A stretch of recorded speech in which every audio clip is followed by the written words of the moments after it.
Oh,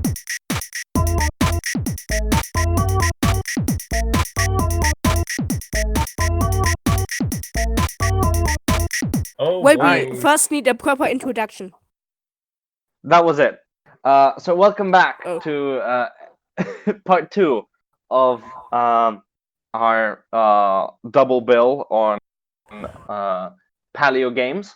Last episode, we had quite the talk about park builder games. Including Prehistoric Kingdom, Jurassic World Evolution, and one game which shall not be named. Yes. Disgusting. Which leaves us with today, we'll be discussing survival simulation type games. Or as I like to call them, walking simulators. Yes, where you are the dinosaur. Yes. Technically, Yay, and let's the be an one game that animal. shall not be named It will be also so lets you fun. play the dinosaur a little bit. Yeah, but we didn't even get to that part. We had so much other stuff to talk about. Throwing it out there. Yeah. So let's start this one off with, I believe, the biggest one in terms of popularity and fame of the walking sim I wouldn't call it the games, biggest so to speak. one, in my opinion. It's a little, Another one is it's probably tied with bigger. the Isle, I would say. Yes, the True. Isle is probably the biggest. But out of like the ones that are really properly currently in development, I would say, okay, so not the Isle. yeah, Saurian takes the cake. Saurian, boy, oh boy. I actually only get up. I've Kalamakaw, got a stop good typing. picture. Kalamakaw, stop typing. Not typing anything. Saurian. Okay. Up. Yeah. Okay. So, Saurian. What do you guys think of it? I'm just deflecting the question. Walking simulator. Walking I honestly simulator. think it's okay. Look, I was actually really excited for the game. It looked great in terms of promotion. I was too. The level of input that they put into creating the environment was something that I absolutely loved. I mean, it just looked great. They've got the foliage down, the weather. They've really done their research for that. Ultimately, I believe their research mania is what might end up being their downfall, but we'll get to that later. But honestly, I had lots of high hopes. I did buy the game when it came out. I actually bought the game when it came out. I played as the Dakota Raptor, which was their only playable dinosaur for about 2 weeks, and I have not touched it Still since. is. Yeah, it was and still is the only playable dinosaur. But the second one is coming soon. I reached full growth thanks to a glitch that just allowed me to like level up every time I slept or something. Yeah. And that's pretty much it, really. You can just play as a Dakota Raptor for the time being. Walking around Hell Creek and eating stuff and killing stuff. And if you swim too far out, a hybrid mosasauroid will kill you because their Mosasaurus actually has a lot of elements of Tylosaurus. So that's something they completely messed up. Yes. The Now- game was supposed to have 4 original playables, but they reached their Kickstarter goal to have 2 other playables which were voted for. So the playable animals would be Dakota Raptor, Pachycephalosaurus, Triceratops, Tyrannosaurus, Anzu, and Ankylosaurus. Even Yeah. though we all wanted Edmontosaurus instead. Don't you mean Anatosaurus? Oh, that's another one. So what do we start with, really? Do we start with their incessant, never-ceasing T-Rex love that's I costing the think game daily? we'll save T-Rex for last and go True. over the minor quote-unquote issues Okay. first. Shall we start with the Anatosaurus then? Can we? Yeah. I think we should first say something positive about the models. True. The models are gorgeous in quality. Yes. I Okay, like the moving on, guys. Yeah. Okay, Okay. no, but for real, they look great. Yeah. On a technical standpoint. Wrong pick. Yes. Okay. Yeah. Yeah. So they've got a variety. I kind of feel like that they succeeded at making the small animals that are just there for the environment way better than the main animals. They just feel more natural, in my opinion. I guess. I mean, I really liked their feathered T-Rex as well. I've liked all of their models, to be honest. I think they're really great models. Besides the Dinosaur. Yes, we're getting that later. But so that's the positive out of the way. That the models are great and that the game could look great. Yeah, it does look pretty good, especially the models. The animations are decent too.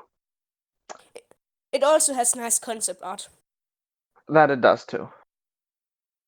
But one thing I find quite unfortunate is that because you can play such big animals as Tyrannosaurus or Triceratops, many smaller animals can't be included because they would just be lag or just barely visible. 2 pixels. So many of those interesting small animals from Hell Creek can't be in the game, like some of the mammals.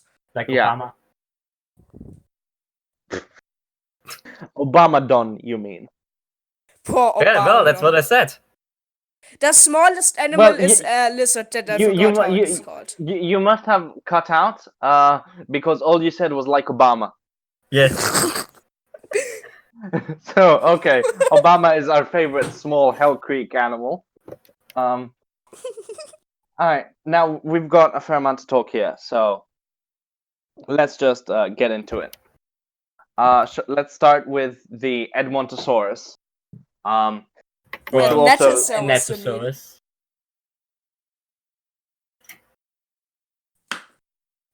Yeah, so do you want to start, Armin? Tell us about the story there. I think I'll let you take this one. Okay. So, recently, so they've made the decision to refer to their Edmontosaurus as Anatosaurus, which is a very old name from back when Anatosaurus and Edmontosaurus were thought to be two distinct genera. And they published a blog post. Let me just find it, explaining their name change, and it is the most condescending thing I have ever read. I'm gonna be frank with this because I absolutely despise that blog post. I do too. I'm they not straight sure up... whose decision it was to phrase it like that, because that's... I mean, it's not the way to talk to your audience. It probably They was say, such. while it's cute when people think they know something we don't, it is much more complicated than this. Which is terrible. Then they go on to argue that a genus name is almost completely arbitrary. Something I cannot agree with. Oh, thank you, Sassy, for sharing the Edmontosaurus. Yes. I'm going to call it Edmontosaurus because I strongly disagree with it. I'm going to call it too, and we all are. If one of you Yeah. calls it a Netosaurus, you will be kicked out of the podcast. Yeah. I'm gonna call it Anatotitan. Thank you very much. Anatotitan is at least cooler. But yeah, so their argument rests on genus names being subjective, which is absolutely pretentious way of thinking, to be honest, because genus names are subjective for scientists. The reason a genus name is a classification whose main function is to make communication easier. It's not so that everyone can go on about whatever they want. I'm sorry, Saurian developers, but you are not on the same level as paleontologists to go against consensus. That's just automatically wrong. You're deliberately creating confusion, most likely for the sake of stirring up controversy. I'm going to be honest here. That would explain why it was phrased that way, because you can't write something like that and just think that everyone is going to be fine with that. Yeah, it's cute that you know something about pterosaurs that I don't. Well, Yeah, you just Sassy's... say it because you are sassy, so... Sassy, you are you. But yeah,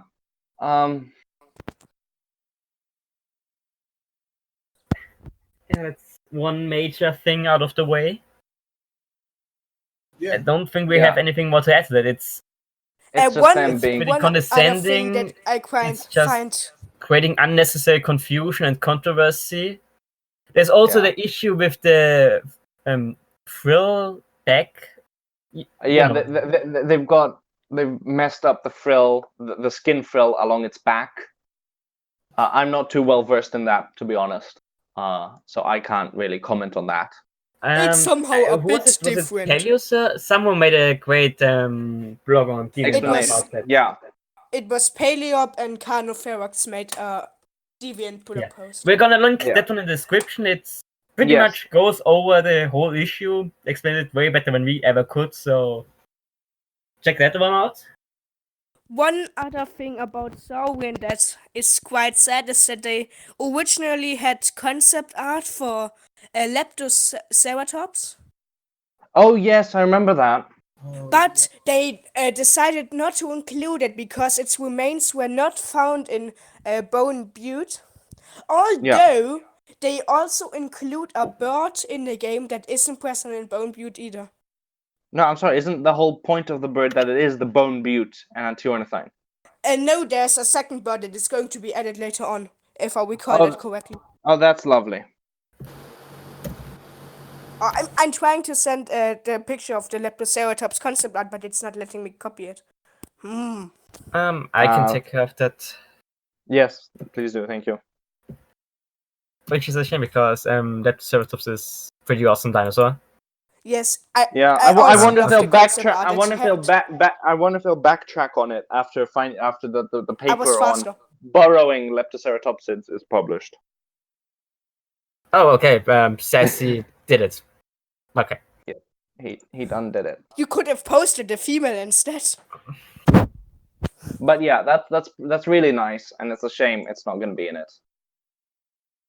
But yeah, that's Anatosaurus controversy is mainly the first thing we've gone out the way. They've also got other things such as the 8-meter long what genus of crocodile? Thoracosuchus. Thoracosaurus. No, Thoracosaurus. Oh, Thoracosaurus. Yeah, Thoracosaurus. Yeah, they have an 8-meter long Thoracosaurus, which I don't believe is based on any published estimates, and they've straight up refused to like explain why. I looked it up and that one time I tried to find any source for 8-meter Thoracosaurus. I found one book, I think, on Dinosaurs from the early 2000s, which was a book, so I couldn't check it out. And the other one being some abstract that talked about the remains of some large crocodilomorph from Hell Creek, which, from what I've read, could not be referred to Thoracosaurus. Lovely. So, I guess one could make that maybe they are, but based on consensus, they can't be referred to it. Yeah, I tried but asking RJ on DeviantArt what the source was, like many others, as I've noticed, and I don't think anyone got any explanation or link or anything. It's just, it's 8 meter long, deal with it. Someone commented that someone said like, I didn't know Thoracosaurus was that big. Like, do you have a source for it? And RJ Palmer just replies, it was. Just those 2 words, it was. Yeah, it's... So, yeah, that's another example. Yeah, question Saurian, I guess. I mean, the model looks nice. And artwork, it looks great. Yeah. Just question the size. Oh, yeah, that illustrates the size better than the model. Because there's no size comparison. Yeah. Another thing that we could discuss before we move on to the Tyrannosaurus is that they're Quetzalcoatlus. Yeah.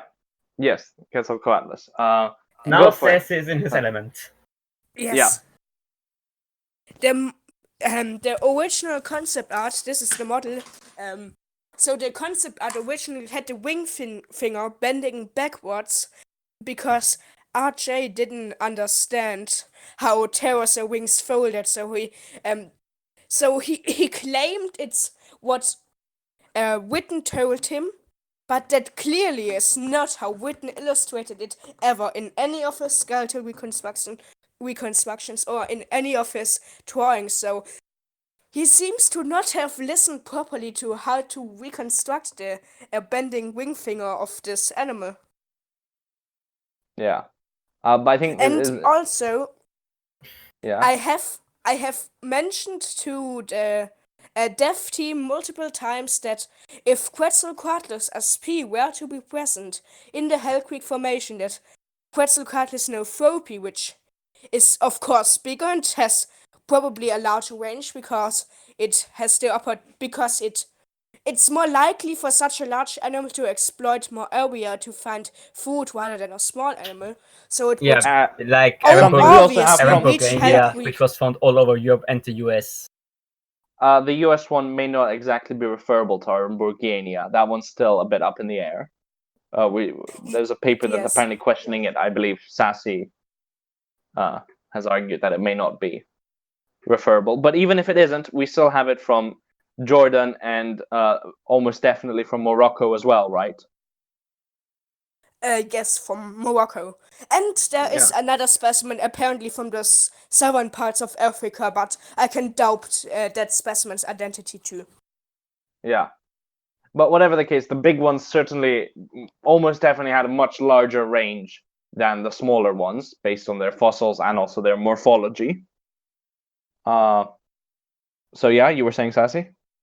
But the worst thing about that is that the Saurian is so hard on having animals only present in Bone Butte in the game, so they still have the Quetzalcoatlus SP, which is actually only present in the Javelina formation, but in the art book it is based on a cervical vertebrate that isn't even from Bone Butte, because we only have some fragmentary phalanges from Bone Butte itself, and that cervical vertebrae is not referable to Quetzalcoatlus SP itself, because the vertebrae is way more similar to Aramborgiania, and it should be rather reconstructed like that.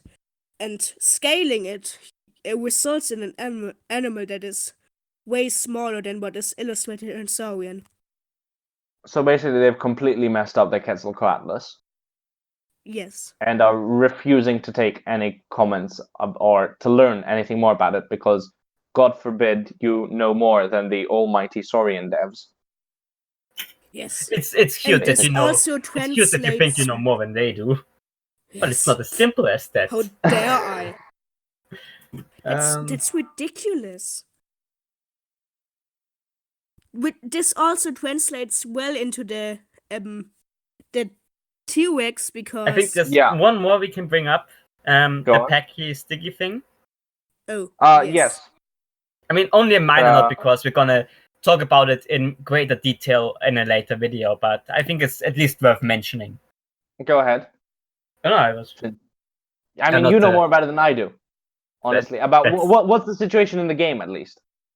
In the game, they opted for Horner's ontogeny hypothesis, meaning Dracorex is an juvenile, followed by Stygimoloch as the subadult, and Pachycephalosaurus vyomensis. Yeah, as the adult, which I mean is wrong. It's a. I'll just quickly explain. So Horner in 2009 published his paper. I'll link it in the description below.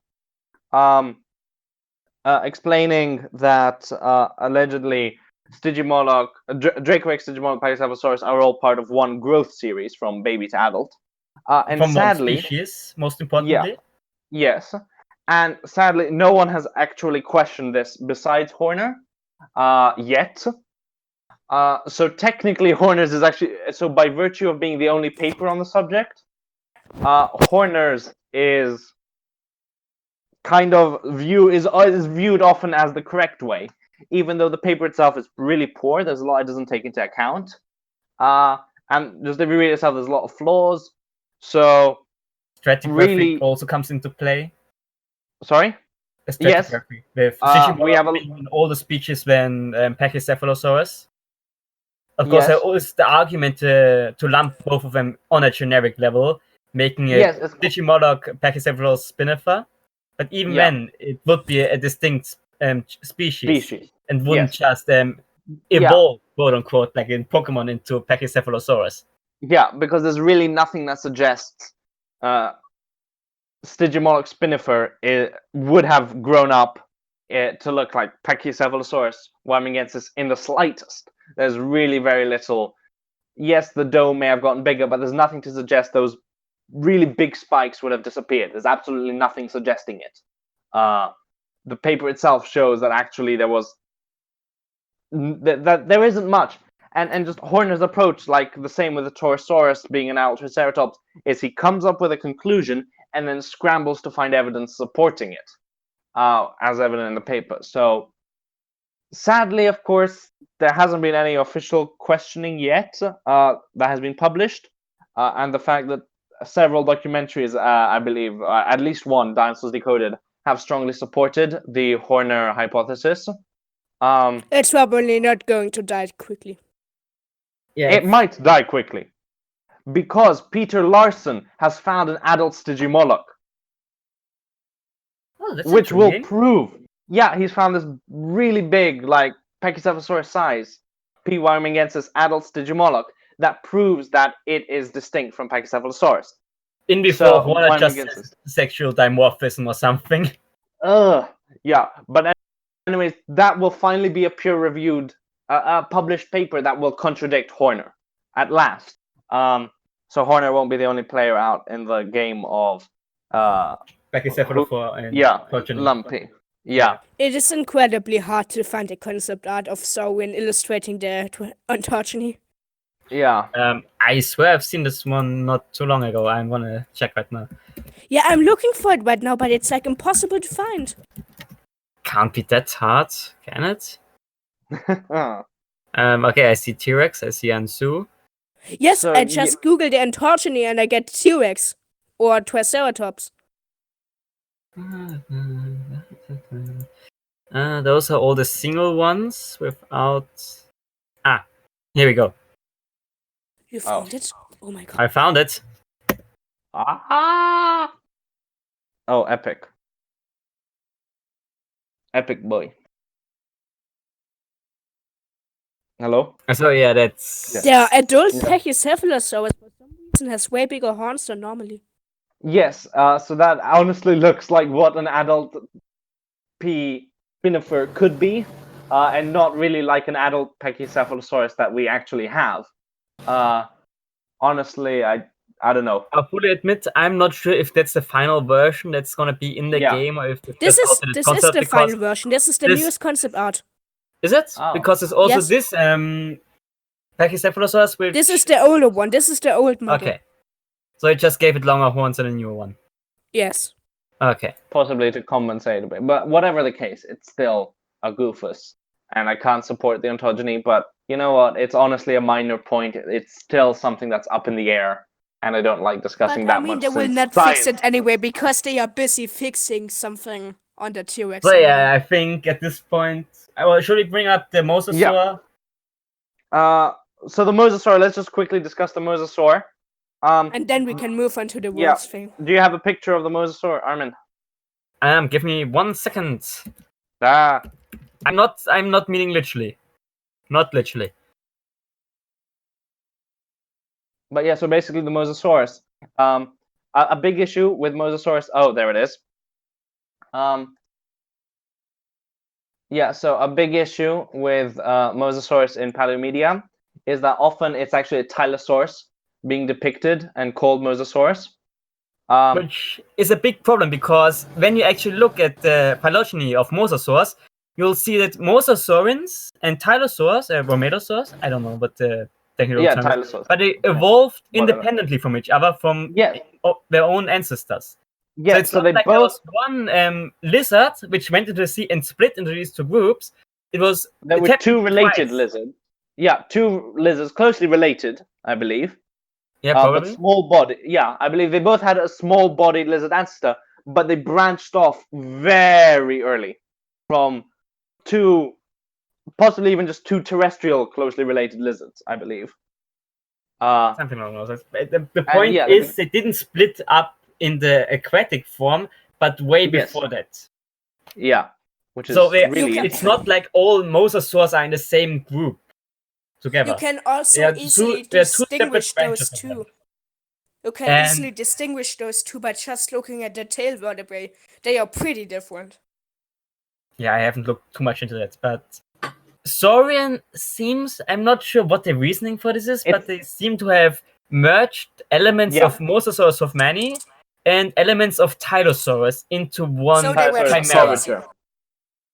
Yeah, it's basically a very poor design that has various elements. I believe the fins are of one, but the body shape is of another. The head shape is another thing. Yeah, but the tooth placement might be another thing as well. So it's generally a big mess. It's basically a chimera, if you're being honest. It is, yeah. Oops.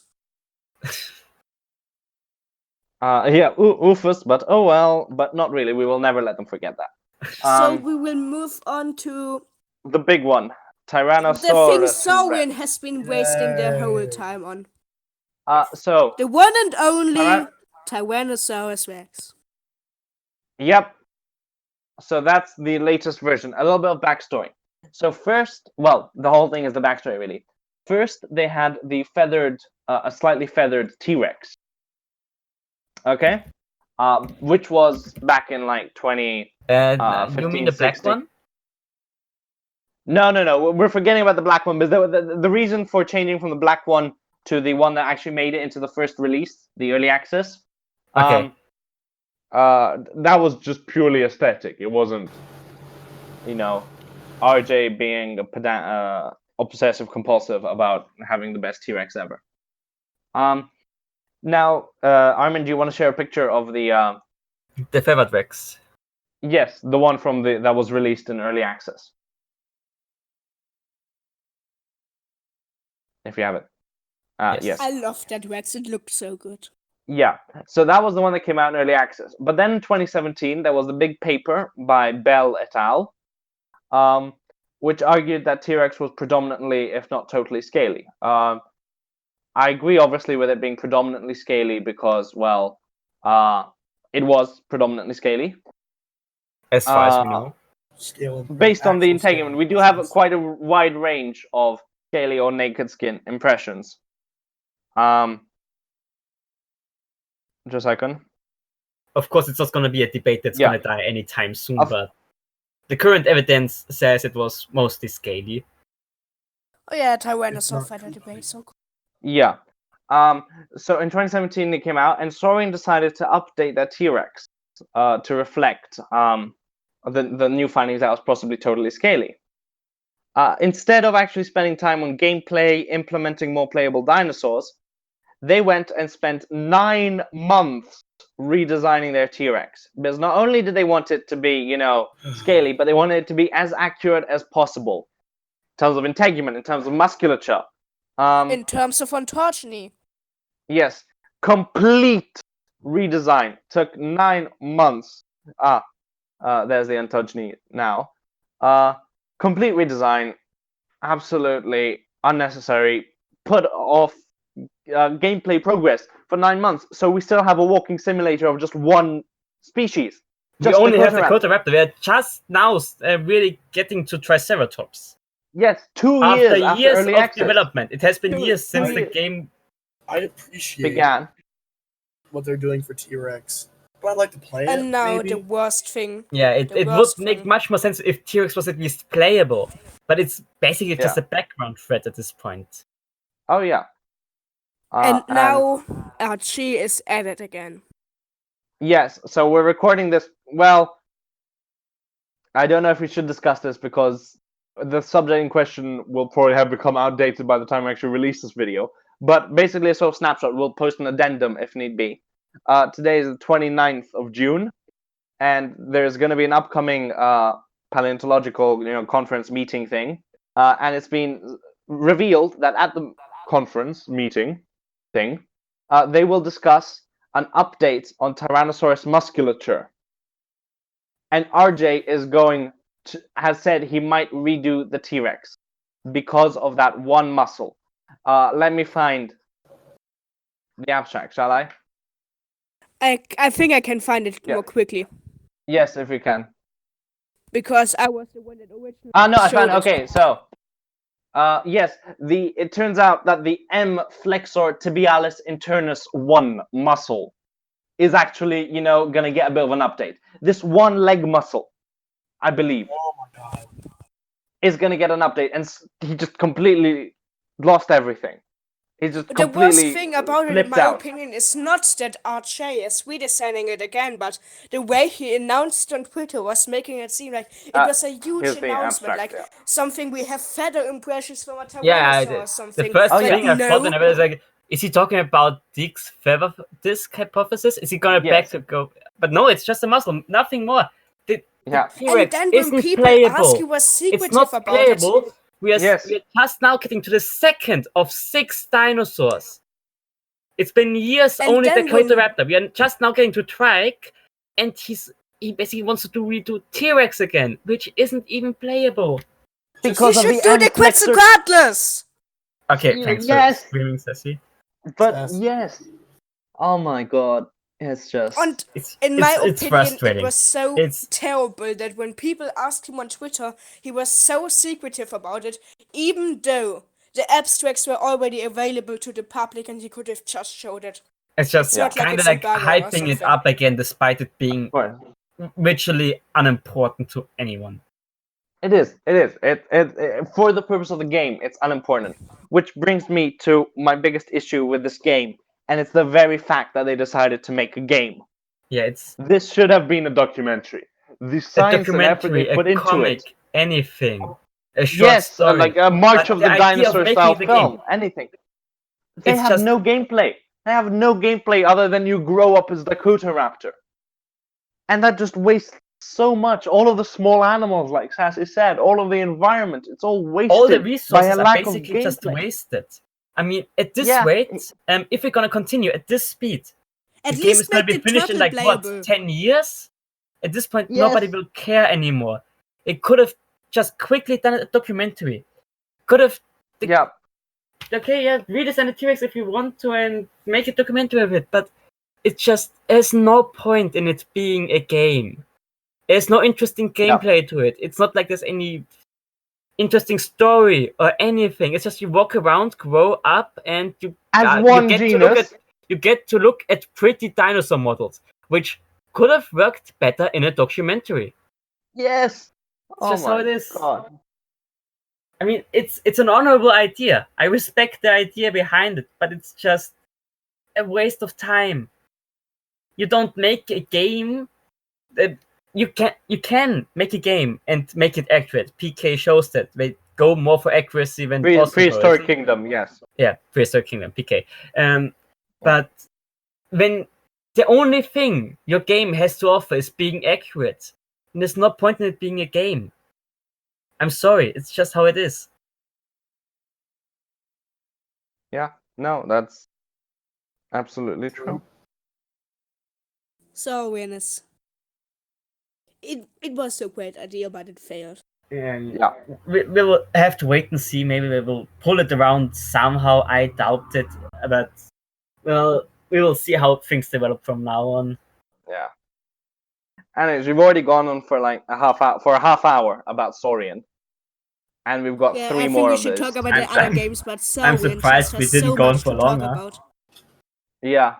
Well, I mean, like Saurian, just like the one that cannot be named, we could have gone much longer, but we've decided not to get too much into this because we could have like an entire month's worth of uploads just about dinosaur games, but really that's not. Yeah, I mean, just the stuff we left out. It can't be separated into these 2 videos. Yeah. Yeah, let's move on. Which one are we gonna do next? We're gonna do the Isle. Oh, hey, okay, the Isle. Okay, I think we can all agree that the Isle kind of suffers from a similar problem with Saurian in terms of there's not much gameplay. You run around. I mean, I have not played the Isle. I don't think I ever will play the Isle. I'm gonna be honest here. I know, friends. The one thing that puts the Isle definitely over Saurian is that it's multiplayer. I mean, if you play in Saurian as the Raptor, you're alone, and with the Isle, that's a thing people have told me before. I mean, again, I haven't played it myself, but people have told me really the only thing that really is interesting about the Isle is the ability that you can be in multiplayer. You can interact with other people, you can have your friends around, mess around a little, and that's basically the thing that makes the Isle interesting, because if you play alone, you're basically just running around trying not to die. It's like Saurian. If the Isle didn't have multiplayer, it would probably be worse than Saurian. Yeah, Because it doesn't have proper AI. And I don't like the visuals, I'm going to be honest. I'm not a fan of the Isle's visuals. It's got a very unsaturated... yeah, I guess I see what you mean. I find it unpleasant to look at, personally. The models are pretty nice. The models are good, yes. They're great. But yeah, I see your point. It has this weird filter that makes everything darker when it needs to be. Yeah. Let me try and bring up a picture. Wow. Or if you guys can as well.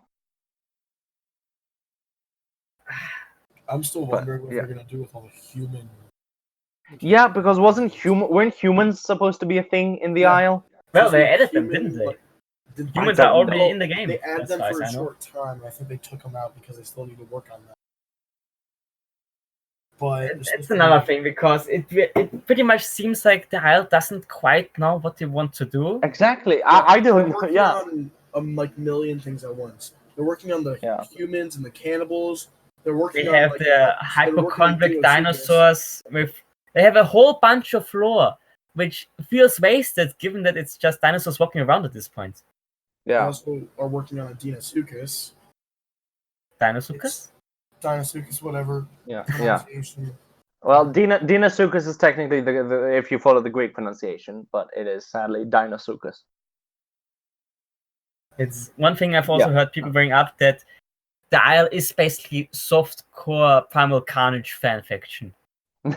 I've even heard people say regarding the Utahraptor that the Utahraptor, it's scaly, that it's gonna be renamed to Novaraptor, which was the species featured in Primal Carnage. I'm not sure if that's true. I'm just going by hearsay, but if it turns out there's also references to creatures from Primal Carnage lore in terms of the big T-Rexes and Quetzalcoatlus. It's an interconnected universe.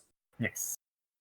Which is pretty sad because Primal Carnage, while pretty dead at this point, did do a great job at connecting gameplay and lore with each other. It's a shooter, but the lore behind everything is pretty cool in my opinion. I mean, I wouldn't know personally. I haven't. That's another game I haven't played. I'm not big on that kind of stuff. Issues, but it's enjoyable. Sad that it's dying, but that's basically the Isle. It's developed by Dondi. Am I right? I am right. Yes, Dondi. Yeah. Who will? I'm just mentioning the name here because he will be brought up again. Because he's a very nice guy. Okay, let's not get into blaming people just now. Yeah. We are gonna get enough flack for this as it is. Yeah, I mean, our most controversial episode so far. We're gonna lose all of our subscribers at once, I'm telling you. Copyright strike. Discovery International asset again. We're gonna get hired. We're gonna get the copyright strike from Saurian, the Isle, and everything else. Next what comes out, copyright strikes us. Yeah. So I mean, there's not much to say about the Isle compared to like Saurian as well. There's not much there. It's an amalgamation of ideas that all don't really fit together in the way it's presented right now. It's just walking around, but it has such great ambitions that you can't really fulfill. It's been around for ages, but again, it's not going anywhere right now. They add humans, they removed humans again to work on them. They're gonna have cannibals. It's just how long? How long is it gonna take until the game is what it's supposed to be? Yeah.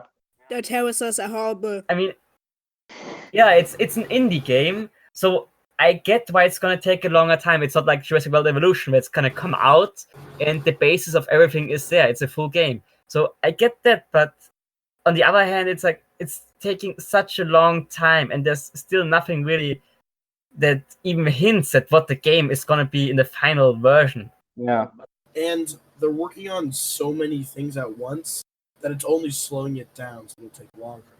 Yes, it's like the T-Rex and Saurian. Yeah. It's dragging it down even further. So it's just gonna get more obscure over time, which also is gonna hinder development, which is basically a cycle. I don't think it's gonna end well. For the even if the full game does come out, it's gonna be dead. Yeah. Yeah, another walking simulator. Yeah, It's I mean, sad. Yeah. I'm sure there were some good intentions behind it and great ideas. Be a I mean, it's really it's really big on YouTube and stuff. But there's their Pteranodon. Oh, yes. Hey. Yeah, I mean, I kind of like the animation, although the wing is like just a soft body flap of skin, which it should not be. Am I right, Sassy? Like when it walks, I have skin... once made a figure illustrating how broken its whistle is. It's literally ripping the carpets apart. Yeah, so that's beautiful. Yeah, I suppose the isle is kind of big on YouTube, but again, it's really big. I mean, it's got people playing it like Gaming Beaver and others. It's even got, I keep seeing all of those, the Isle documentaries. Yes. People making documentaries, but playing. Make this like, in Saurian or something. Thing you can like coordinate with people in the Isle, so player, and make your own little thing on your own little server. Yeah, it's another thing. I think a lot of people have problems with the servers. Where it's like, you either have servers which are just, oh, this is banned, and you can't do this, and this, and this, and this, and realism server here, realism server there, and it's another thing. And realism servers are never realism. I think it was a tweet by Dondi at one point in like the last month or so, where he's like, oh, people are hating me and stuff, and I must have made it. Like one of the first comments was like, people hate you because you don't understand the concept of role playing, which also prompted like again one of the really notorious, in my opinion, arrogant response of game devs. Oh, and who are you? Like you don't respond to criticism with, oh, why should I care who you are? I'm the person that's buying your game. Yeah, exactly. It might be also interesting to note that they have the same modeler as Saurian. Oh yeah, I have a lot of respect for the modeler. I think. Yes. Oh yeah. And but Jacob is really a really nice person too. Yeah. Jacob. Yeah. Right. From what I've seen, his models. I mean, yeah. I mean, the designs aren't up to him. So didn't he also publicly complain about not being able to do a proper accurate Pteranodon? Yeah, I believe so. He was sad, but because Dondi said he must do it in accurate. Yeah, he was like, oh, I'm gonna lose all my street cred in the paleo community or something like that. I wonder what Donnie's response was to the Velociraptor. Was everyone on board with making that scaly thing? Most likely not. Yeah. Donnie's like, I wish there was an option for a feathered raptor. Like in Prehistoric Kingdom. Yes. You see, Prehistoric Kingdom, once again, doing it all right. Yeah. Oh, yeah. Alright. I think we wrapped that up pretty good. Yeah, one last thing coming up. Didn't the Isle used to have Stomping Lands models? Yes, it did. Oh, boy. Did it? Yeah. When you're stomping is another entire issue. The Isle is kind of situation. Just like how Prehistoric Kingdom and Mesozoica rose from the ashes of Jurassic Genetics. The Isle rose from the ashes of the Stomping Land, didn't it? At least partly. Probably. Yeah. I think so. I didn't pay attention to dinosaur gaming around that time that much. At least not the stuff behind it. Yeah. All I know is that the game dev that Max Wood with the game who shall not be named pulled the same thing as the head developer of the Stomping Land, as in they also took the money and ran away. They ran off with the money. There was another game that did so. I don't remember which one, like Dinosaur Battlegrounds or something. Yeah, at some point, there was one game where they just ran off with the money. It's a sad but common thing. Yeah, dinosaur indie games, just how it is. There are like so many indie games. I remember watching Best in Slot play 1-2 episodes, and never hearing from them again. Yeah. The Isle and its monster things, booms, the hypochondric dinosaurs. and all this other weird monster stuff. Yeah, it's like, what's it? I think there's hypochondriac, and then there's like another Spinosaurus version. There's neotenic and some other stuff. I don't. Yeah, there's an. Yeah, we're not getting into that. Hypotenic. That's just that's too much into the sci-fi direction. That's not what we're talking about. These are intentionally over-the-top monsters. That's not really where we're going with this. But yeah. Anyways, I think we can really wrap up the aisle here. It's a short one, but that's what it is. How short was it, anyways? Sorry? How short was it? It was like 15 minutes.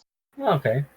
Yeah, it was like half something. I mean, there isn't much to talk about a game that is for the science, like the actual animals and paleontology. It's more monsters than dinosaurs, and the dinosaurs are just walking around and doing nothing. And there's not that much controversy. I mean, there's like people blaming like developers and stuff, but we don't really want to get into that. We're more interested in controversy about the science. Most controversy regarding the Isle is just people thinking that the people working on it are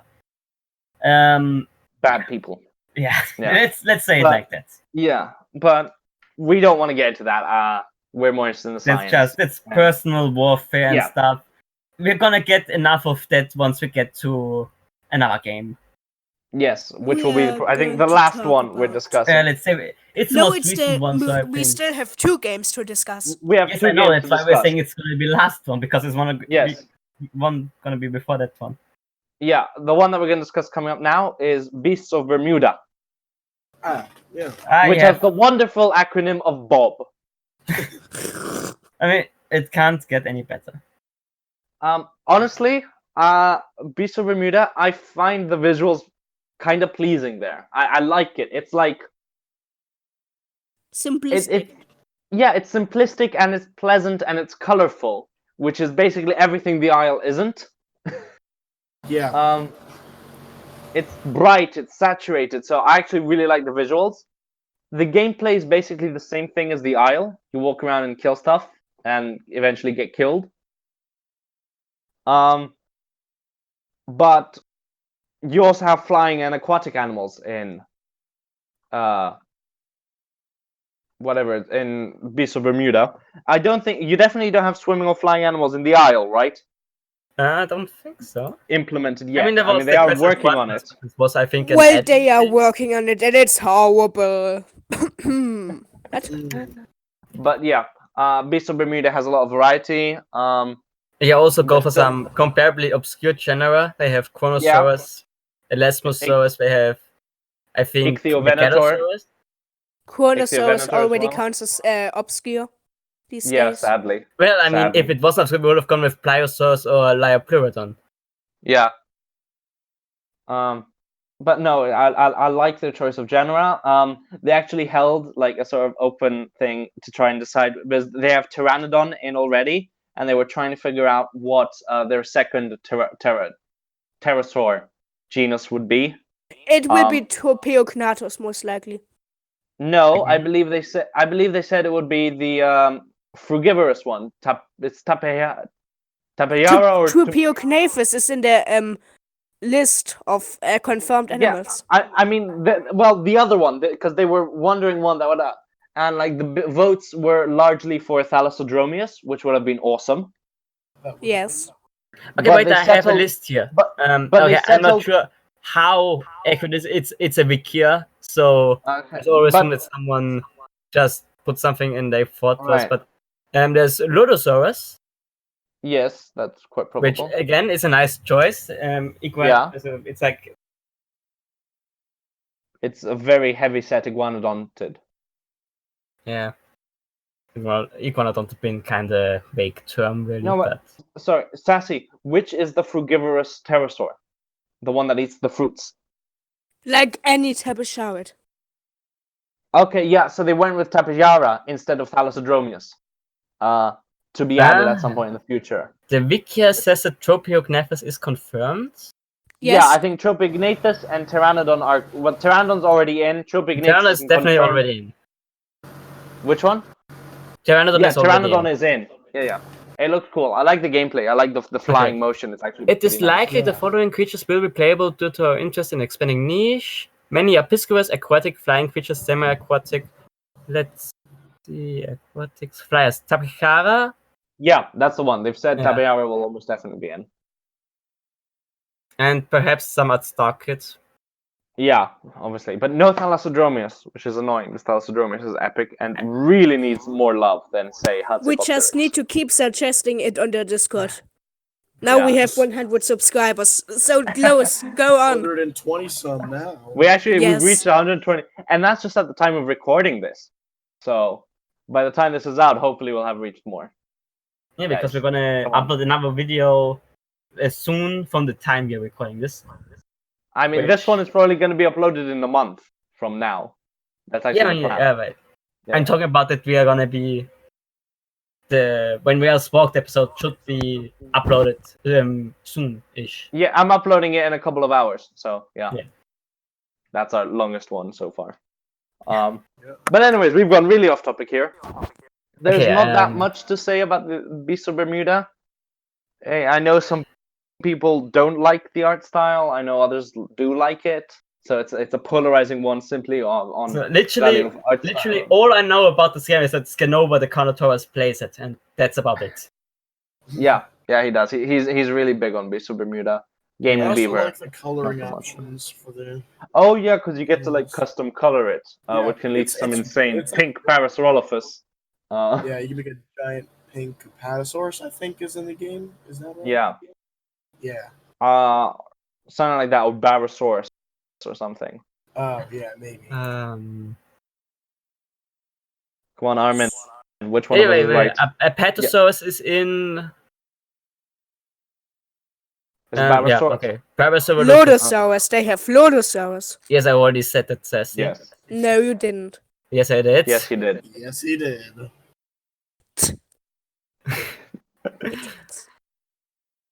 Yeah. So we're going to move on to our last one now, right? Yeah, I guess. That some people. What are the animations like? The animations are okay. They're nothing too complex. There's a lot of like. They're simple animations, aren't they? They're not like. They're not like extremely complicated. They don't. Yeah. It's a bit more like cartoony in that respect. Yeah, like cartoony, simplistic Isle in a way. I respect the animations. I like it. Yeah, I do. Even if there's obviously going to be people who say, "Oh, you ripped off the Isle," which not really. We not actually really, but people still say it. Not really. Yeah. We are actually making progress in our game. Mm-hmm. True. That's true. Quite the shade. So yeah, I guess that means we're gonna arrive at. Yeah, well, we're already 50 minutes in, actually. So we're gonna wrap this up with the last one, which is a biggie. Out of all the games that we've discussed in this episode, this is, in my opinion, the one with the most potential. Yes. Oh, absolutely. So we're obviously talking. I don't know how to feel about it. I don't know if I should trust it. We're talking of Path of Titans. Yeah. And there's. But Sassy, why would you share that Daspletosaurus picture? I have a much better one. Somewhere. You have a what? It's the only one I found, so post yours. God damn it. I will. I hate you. And then he isn't even posting it. Wait. Hush. Hush, child. Silence, child. There, you see, this one is much better. Oh. Sassy, why did you delete the picture? Post it now. Just post it, Akero got to do it. You guys are overcomplicating things. No, because here it comes. 1.55 megabytes of awesomeness. 3, 2, 1. Okay. Yeah. Well, the pose and composition is better in Sassy's picture. Yeah, but look. His point of argument is that in his picture you can see that it has lips on the Spletosaurus. The animal that is mostly put in a controversy when it comes to lips, because the Spletosaurus honey. I really respect. I mean, this is Taurosus, I believe, but I really respect that they use this genus and gave it lips. That's a lot of courage. The only inaccuracy with this entirely is the lack of tarsal scutes. But other than that, the legs are kind of smooth. Yeah. You can actually choose between feathers and scales, like in Prehistoric Kingdom. Those are supposed to be feathers. I forgot. Yes, it's really small and detailed. Good. Oh, I did not realize that. That's nice. I like that. Yeah, you've got an insane amount of customization of color as well. You've got one pattern. You've got various patterns, and you can choose the color of each pattern. So yeah, there's a lot of that. So I really loved the Lambeosaurus. Oh, that's nice. Oh wow. I mean, what I like is that the biggest animal in the game is a herbivore, and it's not like a sauropod or anything. That a hadrosaur is for once the biggest animal in the game. Woo, woo, woo. Yeah, that's like good. It looks epic. So with all the praise, wait. There's one more. There's one more. Okay. Just a second. Let me pull up. Get it out of the system before we. Yeah.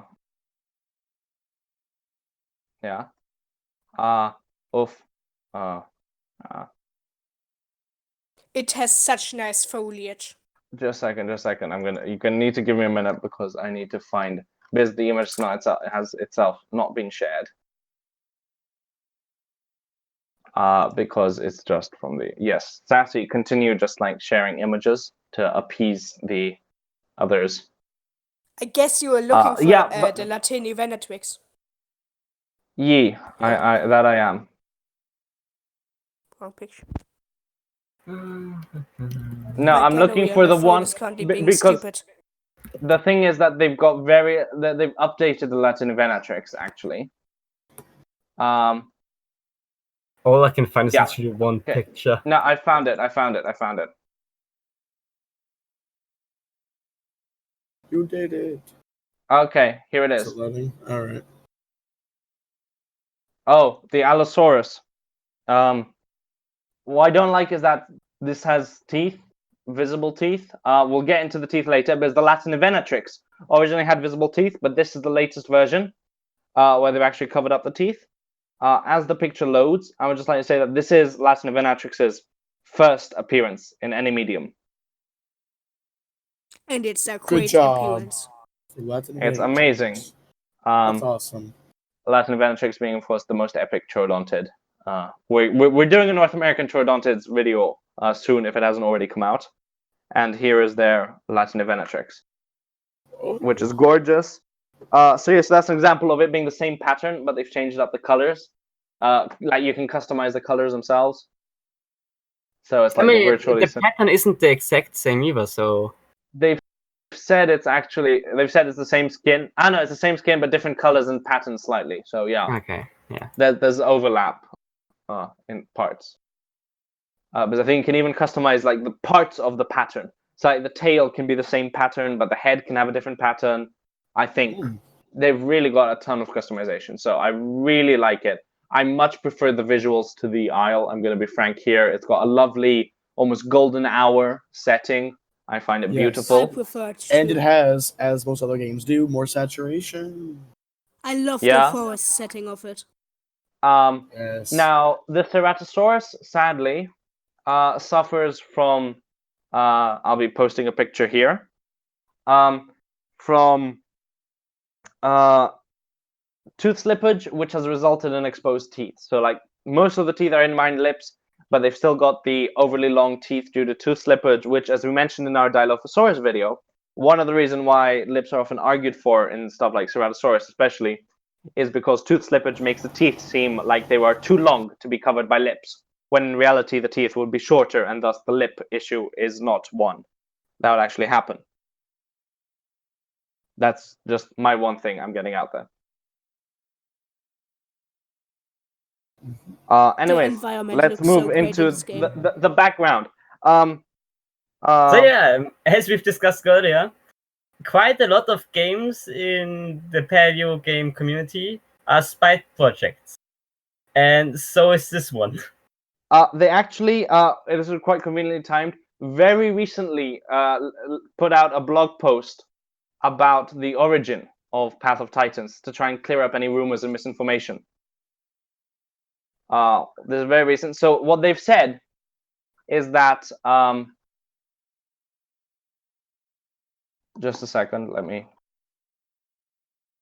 So the lead developer of Path of Titans, nicknamed Deathly Rage, worked project called Small Lands,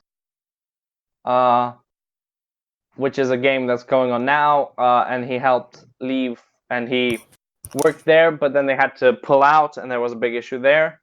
It's unclear what his relationship is with Dondi. Correct me if I'm wrong in any of this, right? He worked on the Isle. He worked on the Isle after Small Lands, allegedly. And had a falling out with Dondi. Am I correct? Yes. So far?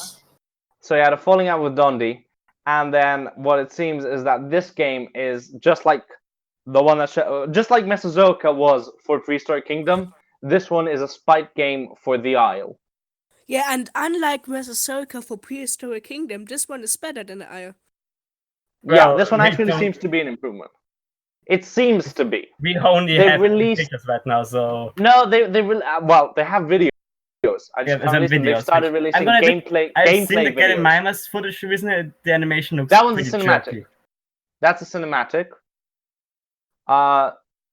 Funnily enough, yeah, that's actually cinematic. But like they've got their Daspletosaurus gameplay video, Tyrannosaurus. They've got various gameplay videos. You know, it already has that system in the Isle where if you walk, the animal actually adapts to the underground and doesn't float partially. It even adapts to rocks or logs. No. So they already got that for which the Isle took ages. Now, there's something else I'd like to say. I mean, just about the controversy here. I'm not that well versed in it, so I can't really say. I don't know how Deathly is that much. I still have hope for this game. I mean, it looks great. Obviously, I'm not going to back it before it comes out. I've seen how stuff like Saurian didn't go where they promised. Mesozoic, of course, is a prime example of absolutely butchering their promises. So I'm obviously going to wait until this actually comes out. But it is a game I am considering getting. It is a game. Like, I don't know if I'd actively support it because I'm still very hesitant. But I am definitely considering getting it. That's all I'll say. That's all I can say. It will also be available on mobile. Yes, they've got Mac, Mac, Windows, Linux, mobile, all of it. But no console. Yes, they have console. If I recall Wait, they do have console, I believe. Really? I heard they wouldn't have console. Let me check. From what I've heard, they were also going to have console. Yeah, we are currently looking into supporting consoles as well. So it's not confirmed, but it's a possibility. Better than the Isle already. So yeah, it's kind of where the problem is. It's too good to be true, in my opinion. You look at the amazing models. You have like, oh, we're gonna do all this PC stuff. We're gonna do consoles. We're gonna do mobile, and we're gonna have great models, and we're already better than the Isle. And it's like, it makes you suspicious. It's really suspicious. Like, there are also people. I'm not gonna pick a side here. Maybe people like Dondi and the Isle team are just trying to badmouth Deathly and ruin his project. But on the other hand, like, he left the Isle and then immediately started Path of Titans, and it's already this fine. Like, people accusing him of taking parts of the Isle with him and using that to base Path of Titans on it. It's like, I'm not gonna say I believe either side, but I can't help but be a little suspicious. There's also this entire drama with the Isle community and Deathly. So like, it looks great and I want to trust it, but all the background and everything, it makes me suspicious. It's too good to be true. I'm not. And even you want something else that'll make it sound too good to be true? Oh, there's Stegosaurus. The tail. Yes, the battle damage thing, isn't it? No. Well, first off, the tail can hit a tree and stop. The tail can interact with the trees. environment. So if you swing your tail and there's a tree in the way, you'll hit the tree, possibly damage yourself. Secondly, the Stegosaurus plates can be removed from the model by predators in a fight. Yeah. Battle damage, basically. Whoa. Ouch, that must hurt. These are some lofty ideas for mechanics. I mean, that would but they're already implemented. Awesome. It's all this kind of stuff. It's like so much, and it's gonna be on mobile. It's gonna be on console. It's gonna be on Linux and Steam and God knows what else. Just I can't help but be really suspicious about this entire thing. It just sounds too good. I mean, if it comes out, great. I probably still won't buy it because let's be real. If it comes out, it's gonna be another walking simulator. It's gonna look better and have if it keeps its promises, it's gonna be the Isle, but better. It's gonna look better. It's gonna have more interesting mechanics and everything. But it's still just you walking around an environment trying not to die. I just can't get excited for that kind of stuff. Right. Yeah.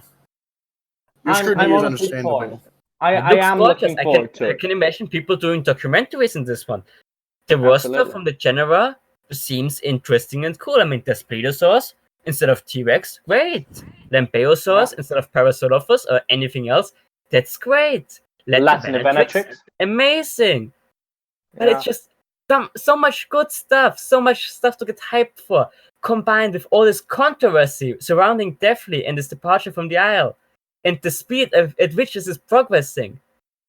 And I just can't help. I mean, it's going to come out later this year. That's the thing.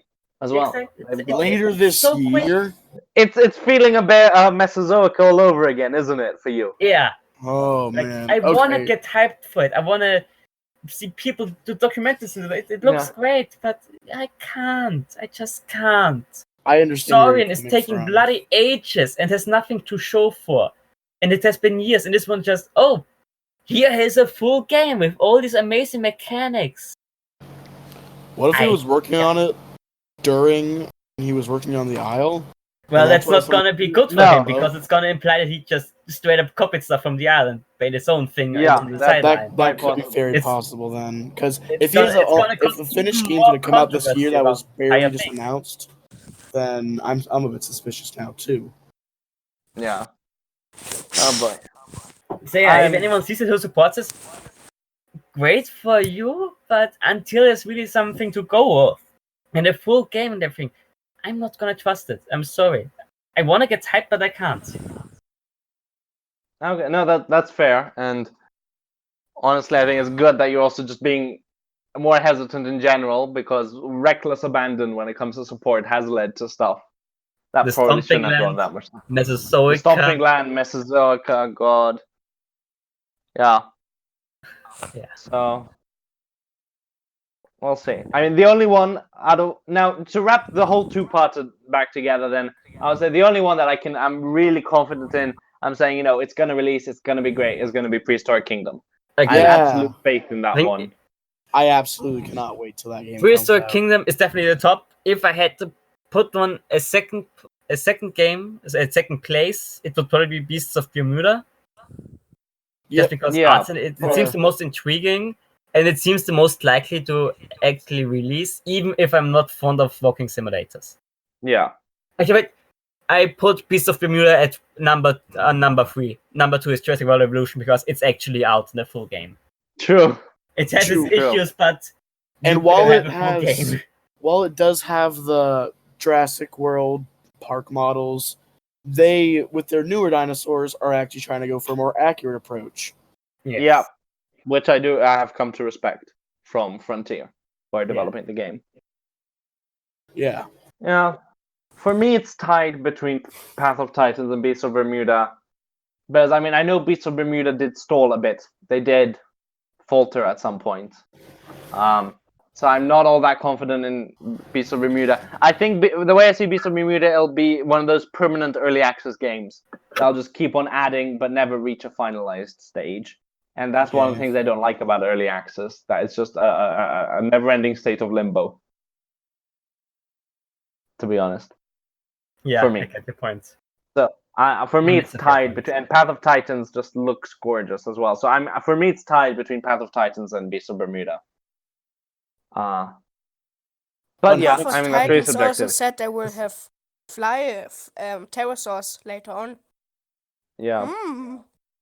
So possibly. It's certainly got our interest peaked, but we will also be reticent because the pace is incredible. Our progress is very great, and there's a lesson to be learned from Mesozoica, I feel. Sassy, what are your really top big 3? features. Your top 3? Which Karen and I just said what we think is the best one, and which come in second and third place, basically. What are your top 3? Okay, so what's your opinion on that? What are your top 3, Sassy? So only the all of them builders from are all only walking sims. Both videos. Both. Okay, total. So this is the big Prehistoric conclusion. Kingdom. Number 1. Path of Titans. And then genuinely Saurian because I still have some hope for it. All right. And I support the thought behind it. Yeah. Okay. That's fair. That's fair. Kalamico, you're the only one who's talked. Yo-Yo could not make it for the second half, sadly. But you would have noticed already. Yeah. So yeah, true. My list, number 1, obviously Prehistoric Kingdom. No doubt about that. Number 2, it's a bit iffy. Like, I would say Jurassic World Evolution, but Path of Titans is up there too, because I have some hope for a game, but I don't want to get my hopes too high, because we might have another Mesozoica thing happening here. It's a good approach. Yeah. And sitting down at number 3, I would say Beast of Bermuda. It's a fun game, and it actually has reasonable progress, and it's showing the game is developing, actually. And there's lots of proof of that. And it has some fun mechanics. Has variety as well, which I do enjoy. Yes, it does have. I will give it that. For a walking simulator, they've done one thing very well, two things very well. One, give us a variety of creatures to pick from. I'm looking at you, Saurian, here. What are you talking about? You can choose between Dakota Raptor, Chimera there are involving so many fossils, Dakota Raptors, okay? Dakota Raptor, Hell Creek Dromaeosaur, Dakota Raptor, and a turtle. Yes! And Dakota Raptor. Yes. Okay. So there's that about being, and the other thing is you get swimming and flying animals, so automatically a lot more variety than any other walking simulator has to offer. So it's also a flying and swimming simulator. Yes. It's locomotion simulator. Biomechanics Simulator 2019. Yeah, true. But does Beast of Bermuda have a T-Rex? I think so. But do they have the M Flexor, whatever it was called? Was it the muscle? Do they have the M Flexor tibialis internus 1 correct? Because that is very good. And it's very important for the biomechanics of its locomotion. Okay, and for a walking simulator, you just need. Especially if your T-Rex isn't playable, Saurian. I'm never going to shut up about that. Also, apparently the T-Rex has a feathered and scaly version of it. Oh. I mean, that's nice. And it has apparently an ambush playstyle unlike the Acrocanthosaurus. Oh, that's nice. That's good, actually. I like that. I'll check that out. Actually. So low stamina, while Acro apparently has high stamina. Nice. See, they're doing things right. Yeah. I'll check it out a bit more now. Actually, I've gone more interested in that. But yeah. Anyways, that pretty much wraps it up. We've all given our top 3s. Yeah, Prehistoric Kingdom, yeah! Woo! Oh my god, Sassy! That was so intense! Okay, I am saving Sassy's. I'm saving that as its own audio file. Just Sassy screaming. I don't think Sassy ever sounded manlier. Just hit puberty for that one sentence. No. Okay. Yeah, I mean, I think if there's anything to take away from these 2 videos, it's PK rules and screw Mesozoica. And if you ever pull a Mesozoica, the whole community will literally ruin your life. Yes. And Max Wood, we're waiting for you. Okay, we know what you're up to. We're waiting for D. Yeah, we're waiting for Project D. You know, that's Alright. actually on my top list. Next, what's the... Yeah. So, Okay. yeah, we're leaving it now. Thank you all for watching. We hope you enjoyed both of these. And we'll be seeing you next week. As usual. Bye. See you guys. Sassy doesn't care about you. He won't say goodbye. What? Goodbye! Sassy, come on. Did you remember teach you no manners? Come I'm on. still It says laughing goodbye in the deep script. inside. We don't have a script, you idiot! You guys got a script? Now recording. Nice. Perfect. We should have at some point a so to speak, an addendum like music thing. We're probably a music cue for the addendum. Yes, probably. Ba-da-ba-ba-ba-ba. Wah! Addendum time. Yeah, we're officially sticking with that. So It's just your voice clip, not even the music.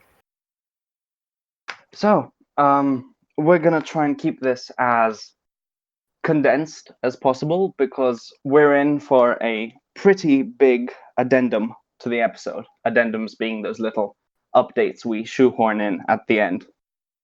Because the world hates us and it keeps throwing information at us after we are done. Yeah. More specifically, in this particular case, Path of Titans not only started but also completed their Kickstarter in between the time that we recorded the Paleogames episode and that it's being uploaded. So we've got all of that to cover. Where to start? Let's start with the non-creature related updates, of which there's not much, let's be fair. Not much that we've really discussed so far on like the Discords and all that. Isn't that like Capture the Egg mod confirmed? I don't know. I'm looking at it now. We've got deathmatch mode where you like kill people, I assume. Growth system and nesting, which will be added to the base game in theory. Territory capturing. Having growth system not be included from the get-go seems like an odd choice, to be honest. I mean, didn't the Isle do that and stuff? Yeah, but the Isle has it at this point. Was it always supposed to be in the game, or was like Kickstarter stuff with the Isle? Growth. Oh, I don't know. But anyways, that's it. As a Kickstarter stretch goal, they had growth system and nesting. We're listing the stretch goals now. It hit all of the stretch goals, which is rare for a game to do. Like even Saurian didn't reach all their stretch goals. Not that it matters, since none of them have been implemented. But anyways, you've got creator mode where you can like play God. So you spawn creatures, change time of day, all of that. Creative mod, basically. Yes, modding tools, and that's largely it. That's it from the stretch goals. I forgot to mention how much money this thing made. It made $120,000 US, which is like twice as much as Mesozoica did, and close to what Saurian made, I believe. That's a lot of cash. That's a lot. That's incredible amounts of cash. Yeah, Saurian made almost twice that. But yeah, so a lot of support. There's not much we can say about the element, the stretch goals that are gameplay based. We haven't seen much of that. They did show some other mechanics that they were implementing, like the waystone mechanic and other stuff. But not much to discuss there, I feel. One disclaimer I would like to make before going in is that in addition to stating facts that have been announced and screenshots and all that, we, Armin and I, who are here for this addendum, will be sharing. we'll be sharing our opinions on this game, and they're just our opinions. They do not represent the NHC podcast. It's gonna be interesting to see how I stay the same, and then compare Akira's viewpoint in the original video compared to the addendum. Yeah, it's gonna be interesting. My opinion really yes, it really changed. Anyways, so shall we just get straight to the creature stuff? I mean, we can talk about the demo first if you want, or we can go straight to the I would talk creatures. about the demo latest, because that was the demo is the last thing, I suppose. I mean, there's not much to discuss there, let's be honest. Okay, fair enough. So let's get straight into the dinosaurs. Yeah. Let me just share the list. We've got Spinosaurus.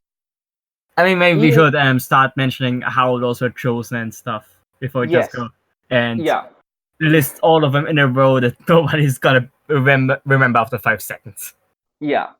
So they had various there were various different ways in which creatures were added to the game. One was through the stretch goals, because, like we said, a lot of the stretch goals were animals that would be unlocked once the game reached X amount of funding. But they also, sorry. Yeah, no, you can continue. And they also had some odd choices thrown in there. Yeah, some interesting ones. There's one I like that I feel works very well. And then there's some generic ones, and then a couple of really weird ones. And then they also offered perks where you could buy, like, for instance, for 870 euros, you could add a Stegosaurian to the game, or add a raptor to the game, and all of that. So you could buy the actual perks, and then this backer could choose a genus to add. So shall we just get right? So let's start with the perks that were bought. Okay, let's start with perks. So basically, as Akira already said, you buy a perk and you get to choose a certain genus from a certain clade, like a Stegosaur and a Ankylosaur, etc., etc. Yeah. Now the first perk that was bought, because there was a bit of back and forth, as we'll mention, especially with some of these, as in the perk was bought and then the dinosaurs decided at a later date, so the order may be a bit messed up. But one of the earlier ones to be bought was Spinosaurus. This was from the Add Any Dinosaur perk. Because of course it was Spinosaurus. Yeah, let's not criticize too much the dinosaur choices. And I mean, there's some that I will totally criticize, but we'll get to those later. So we had Spinosaurus. Then we have do as I say, not as I do. Exactly. We have Eotriceratops, which is a ceratopsian perk. The guy who bought the perk gave a choice, was unsure which dinosaur to buy, so he created a poll of 2 different taxa. And it's also going to be a recurring thing, making polls and let other people decide. It's happened quite a lot. He was the first one to do that, and the 2 options were Triceratops and Eotriceratops. Yes. It's a weird choice in that there's not much variety, but we'll see how that paid off, because the Eotriceratops is actually one that has been modeled as of this video being recorded, the addendum being recorded. Then we have Achillobata, or Achillobato, I believe, for the Raptor perk. Can I just give a one shout out to the official poll, because after the Triceratops one, Deathly started giving out official polls, and then everyone would go and vote on there. So the official poll for the Raptor perk had the lovely to behold Archeroraptor. And someone got really triggered about that. Yes. I wonder who. So so they misspelled the Archeroraptor. It was Beaver. It was Beaver, totally. He's such an Archeroraptor fan. I mean, I'm gonna say Achillobator. It's a decent choice. It's like the one overlooked giant dromaeosaurid, which I'm happy with that one. Then we have Barsboldia for the Hadrosaur perk. Really pleasant surprise. I'm gonna just be blunt. to see that dinosaur choice. It's one of those general surprise in terms of the choice. About. Yes, the choice was really choice. Yeah, it's fairly well preserved. It's not a very well known one. It's not one that would automatically come to mind. So it's very nice. It has this kind of curved spine. Yeah, we'll be sharing skeletals of the ones later because Balsboldia has also been modeled for the game, so we'll be discussing it in more depth later. Another one that was modeled for the game is Disgusting Metriacanthosaurus. That is how I've written it down in my notes, and I will stick to it. I assume you will explain it later. I'm just going to say... I will absolutely... As a basic idea, Metriacanthosaurus is not bad. It's a nice choice. Yeah. It's not a nice choice for the reasons that were given for it being the choice. Yes. We'll get more into those when we discuss them individually. And also there was a rather complicated backstory to how Metriacanthosaurus ended up getting chosen. Because originally it was going to be, I think, New Venator, right? Yes. And then for some unclear reason, we've got conflicting reports on why it was changed to Metriacanthosaurus after a period of deliberation. We'll expand more on that later. It's weird. But you can already guess it was the Allosauroids perk, so... Yes. Very true. Yeah, I'd forgotten about that.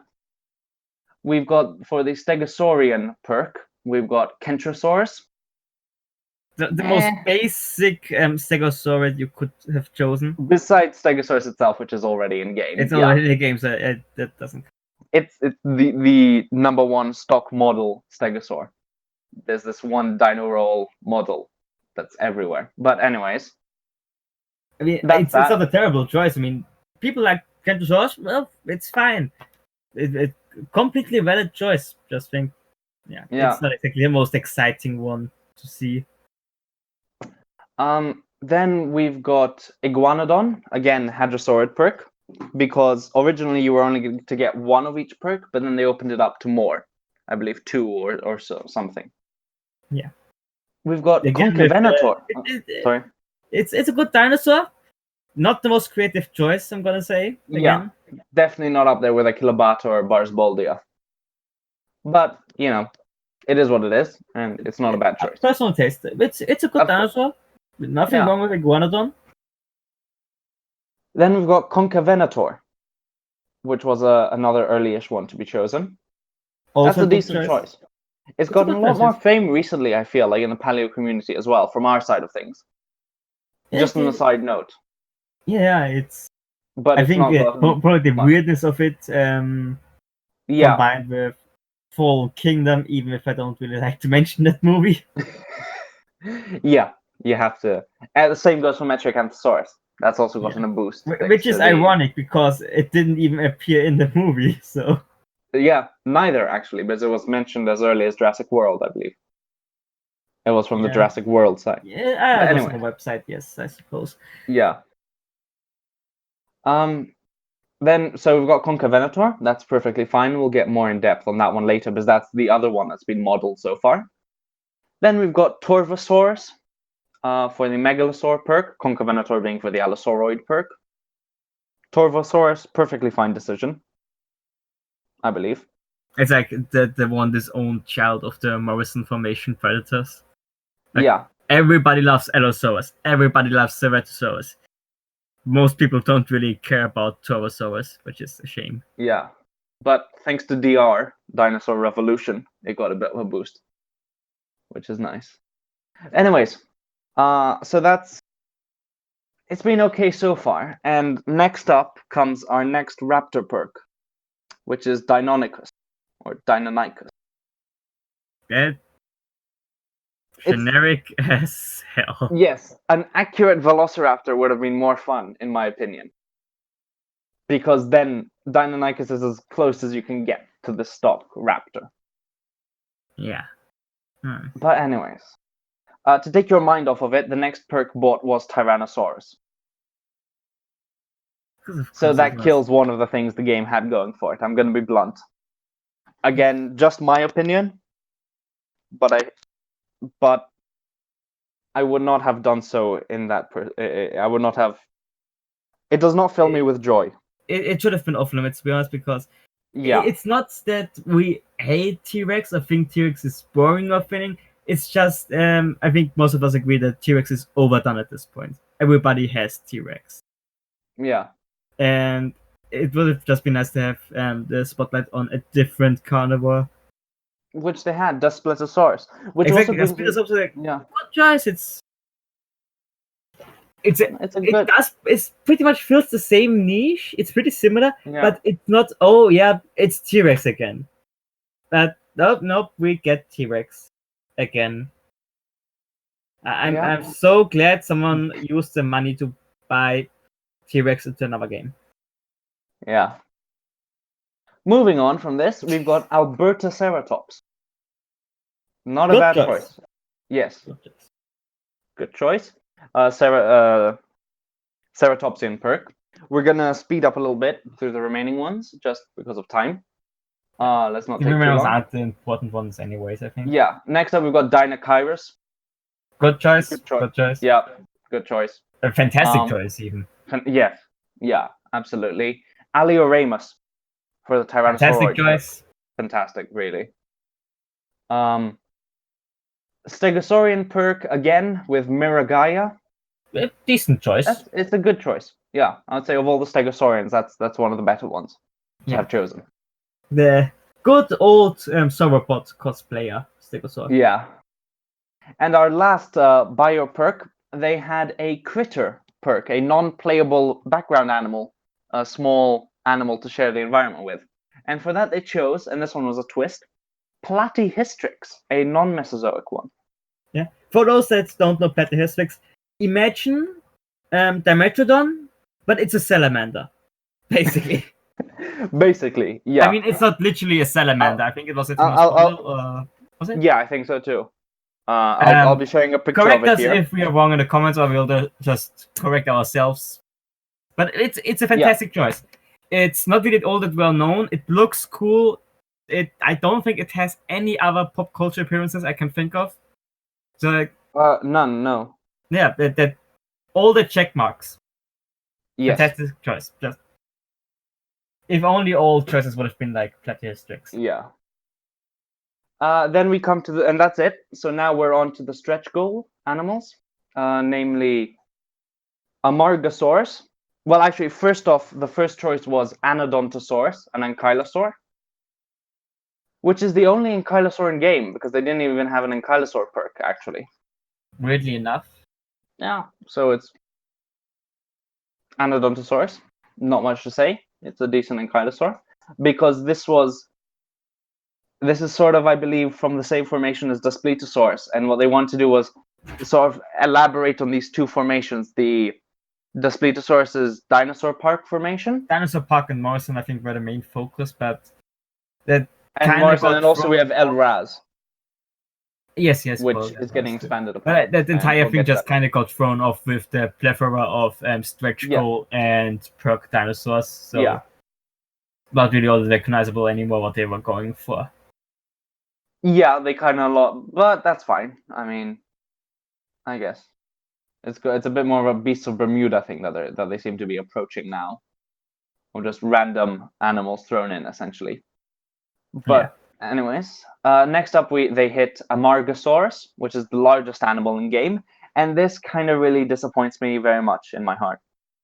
Yeah, it was cool that prior to that, the biggest one was going to be a Hadrosaur. I think the Merosaurus. Yeah, which was a cool idea. Going for a sauropod, even if I like Amargasaurus, which again, strangely enough, not that often seen in pop culture, despite how weird it looks. Yeah. But it's a nice choice. It's just kind of a shame that it took the spot of largest dinosaur over Hadrosaur. Yeah. Like, maybe if you're going to include a sauropod, maybe like one of the dwarf genera, Megarosaurus, one of those Europasaurus. Yeah. Something like that. But I mean, Amargasaurus is cool, kind of a shame, but I'll take it. Yeah. Anyways, the next stretch goal, and I'm going to be showing a picture of that one. So go on the podcast image channel because we were hit with a non-Mesozoic animal this time, namely Megalania. And the image is... It's awkward. It's a lizard. It's just it's either a lizard or like old school paleo art of an early amniote. Yes. Hylonomous kind of thing. Yeah, something like that, because the pose almost feels too awkward to be an actual photo of a lizard. Yeah. That's it's very weird. Megalania. massive monitor lizards, often oversized, and you go for a lizard as the silhouette. Yes. What? It's perfect. But yeah, a bit confusing. I'm interested to see how it'll be implemented, but there's not much we can say other than, hey, Megalania's in game. I mean, implementation isn't going to be as hard as some of the others. It's still terrestrial, so this will be doable. Moving on to the next one. This one is my favorite of the stretch goal animals, and I'll explain why. And it is Sarcosuchus. Again, generic crocodilian silhouette. Yeah. Instead of Sarcosuchus, which is mainly known for having a really long skull. Yeah, with a bulbous tip. Yeah. Very iconic characteristic, and it's just generic crocodile. But I really like this choice. It's going to be a great one because it's the second Elraz animal in game after Suchomimus, which was one of the 10 originals. And it will it's going to be the main river inhabitant. So it's going to create an interesting dynamic with watering holes, animals coming to drink, especially Suchomimus, which will be fishing. So I think it's a really interesting choice for gameplay. It's a crocodilomorph. I love the idea. I'm not going to complain about something like that. Only the silhouette.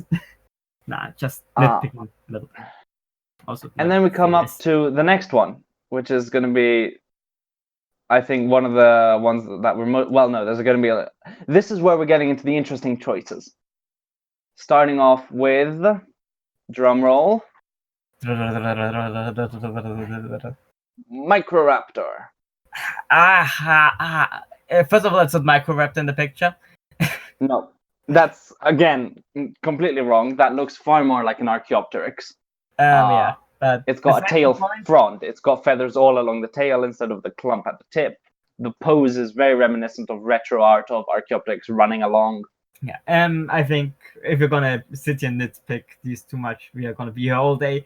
The more interesting, more confusing part is how exactly it's gonna be implemented. Like Megalania is pretty obvious. It's a big lizard. You can easily put it in. Sarcosuchus, good waterhole animal, semi-aquatic, can still work. Microraptor, the entire thing with Microraptor is how it's arboreal, how it climbs, it glides. It was it able to for powered flight? Microraptor actually has a lot of hidden controversy. We're unsure about powered flight. The issue being, of course, that all of the specimens are preserved in 2D slabs, so we can't tell how the shoulder would articulate, and that's, of course, the big determining factor. Also, there's arguments made that it could also potentially run on land instead. So there's been a recent research into whether or not it was actually trees down. That's been very recent. I mean, I think it's pretty safe to say that it was at least somewhat able to absolutely climb. Able to, definitely.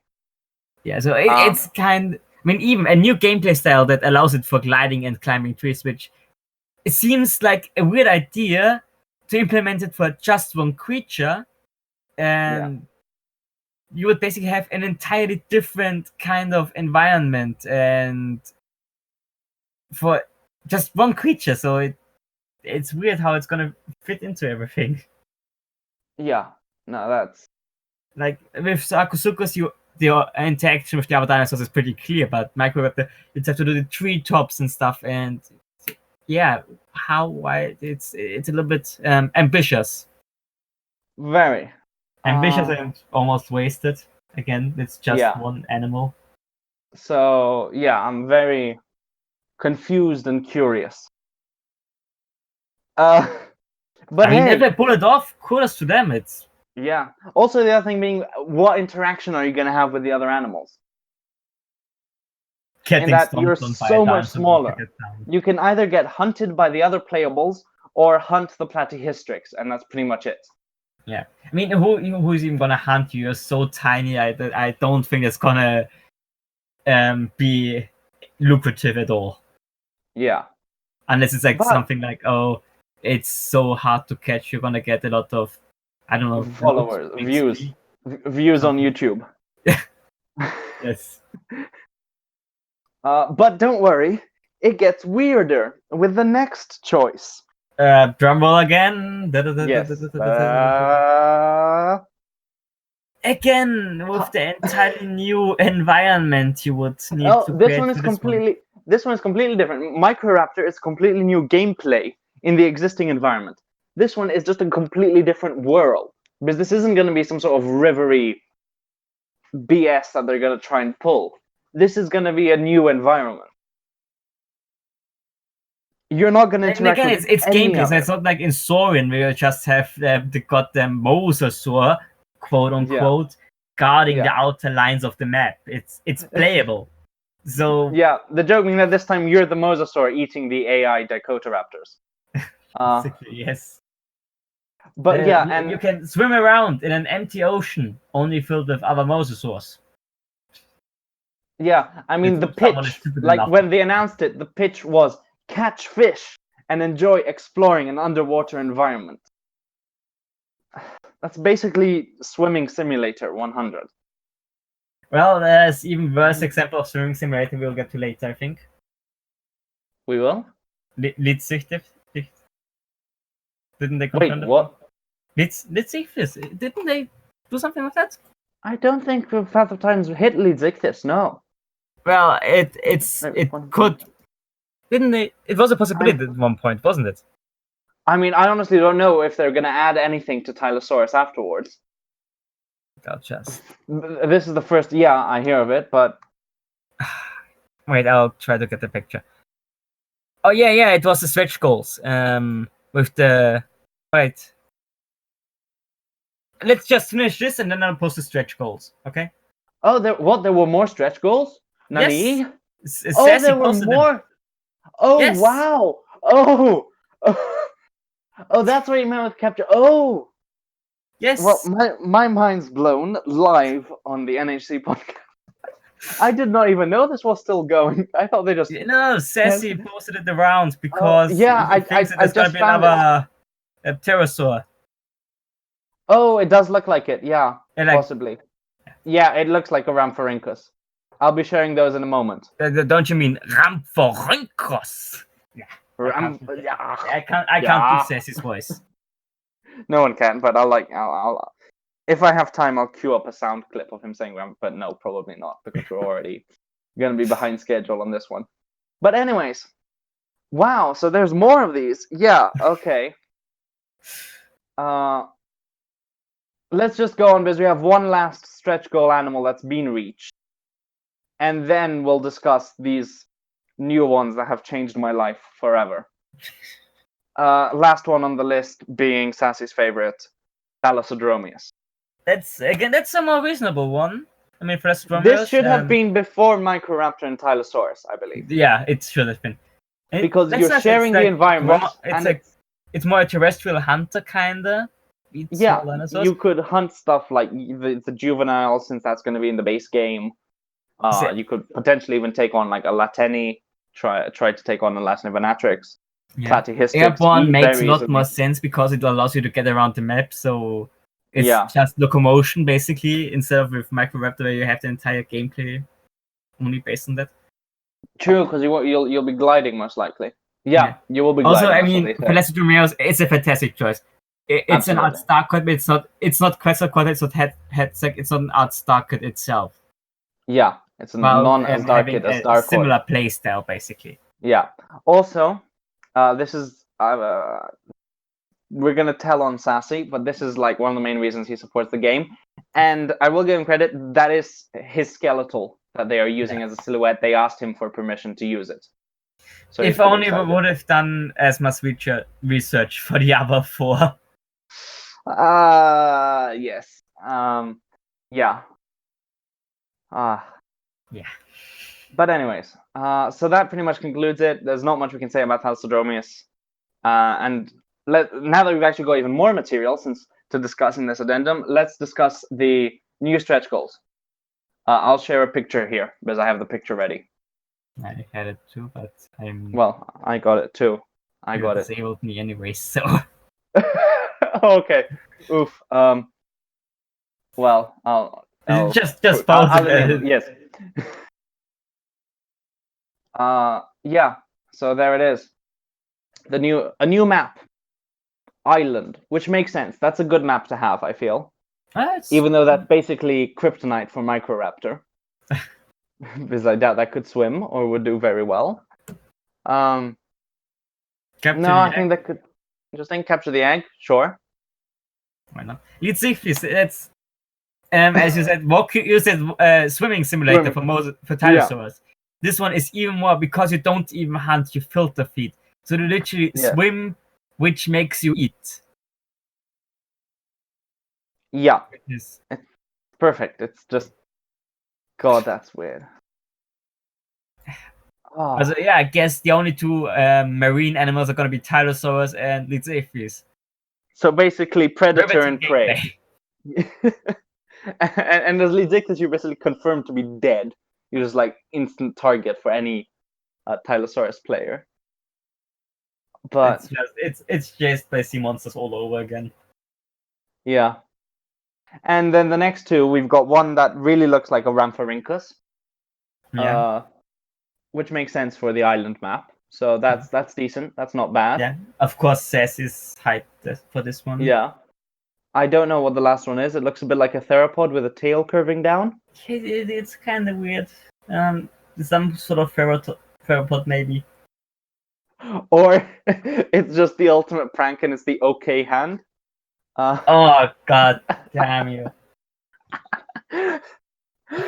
But for real, I mean, there's no guarantee that it isn't actually something else unrelated. Like it could not an animal. It could be a symbol. It could also be, yeah.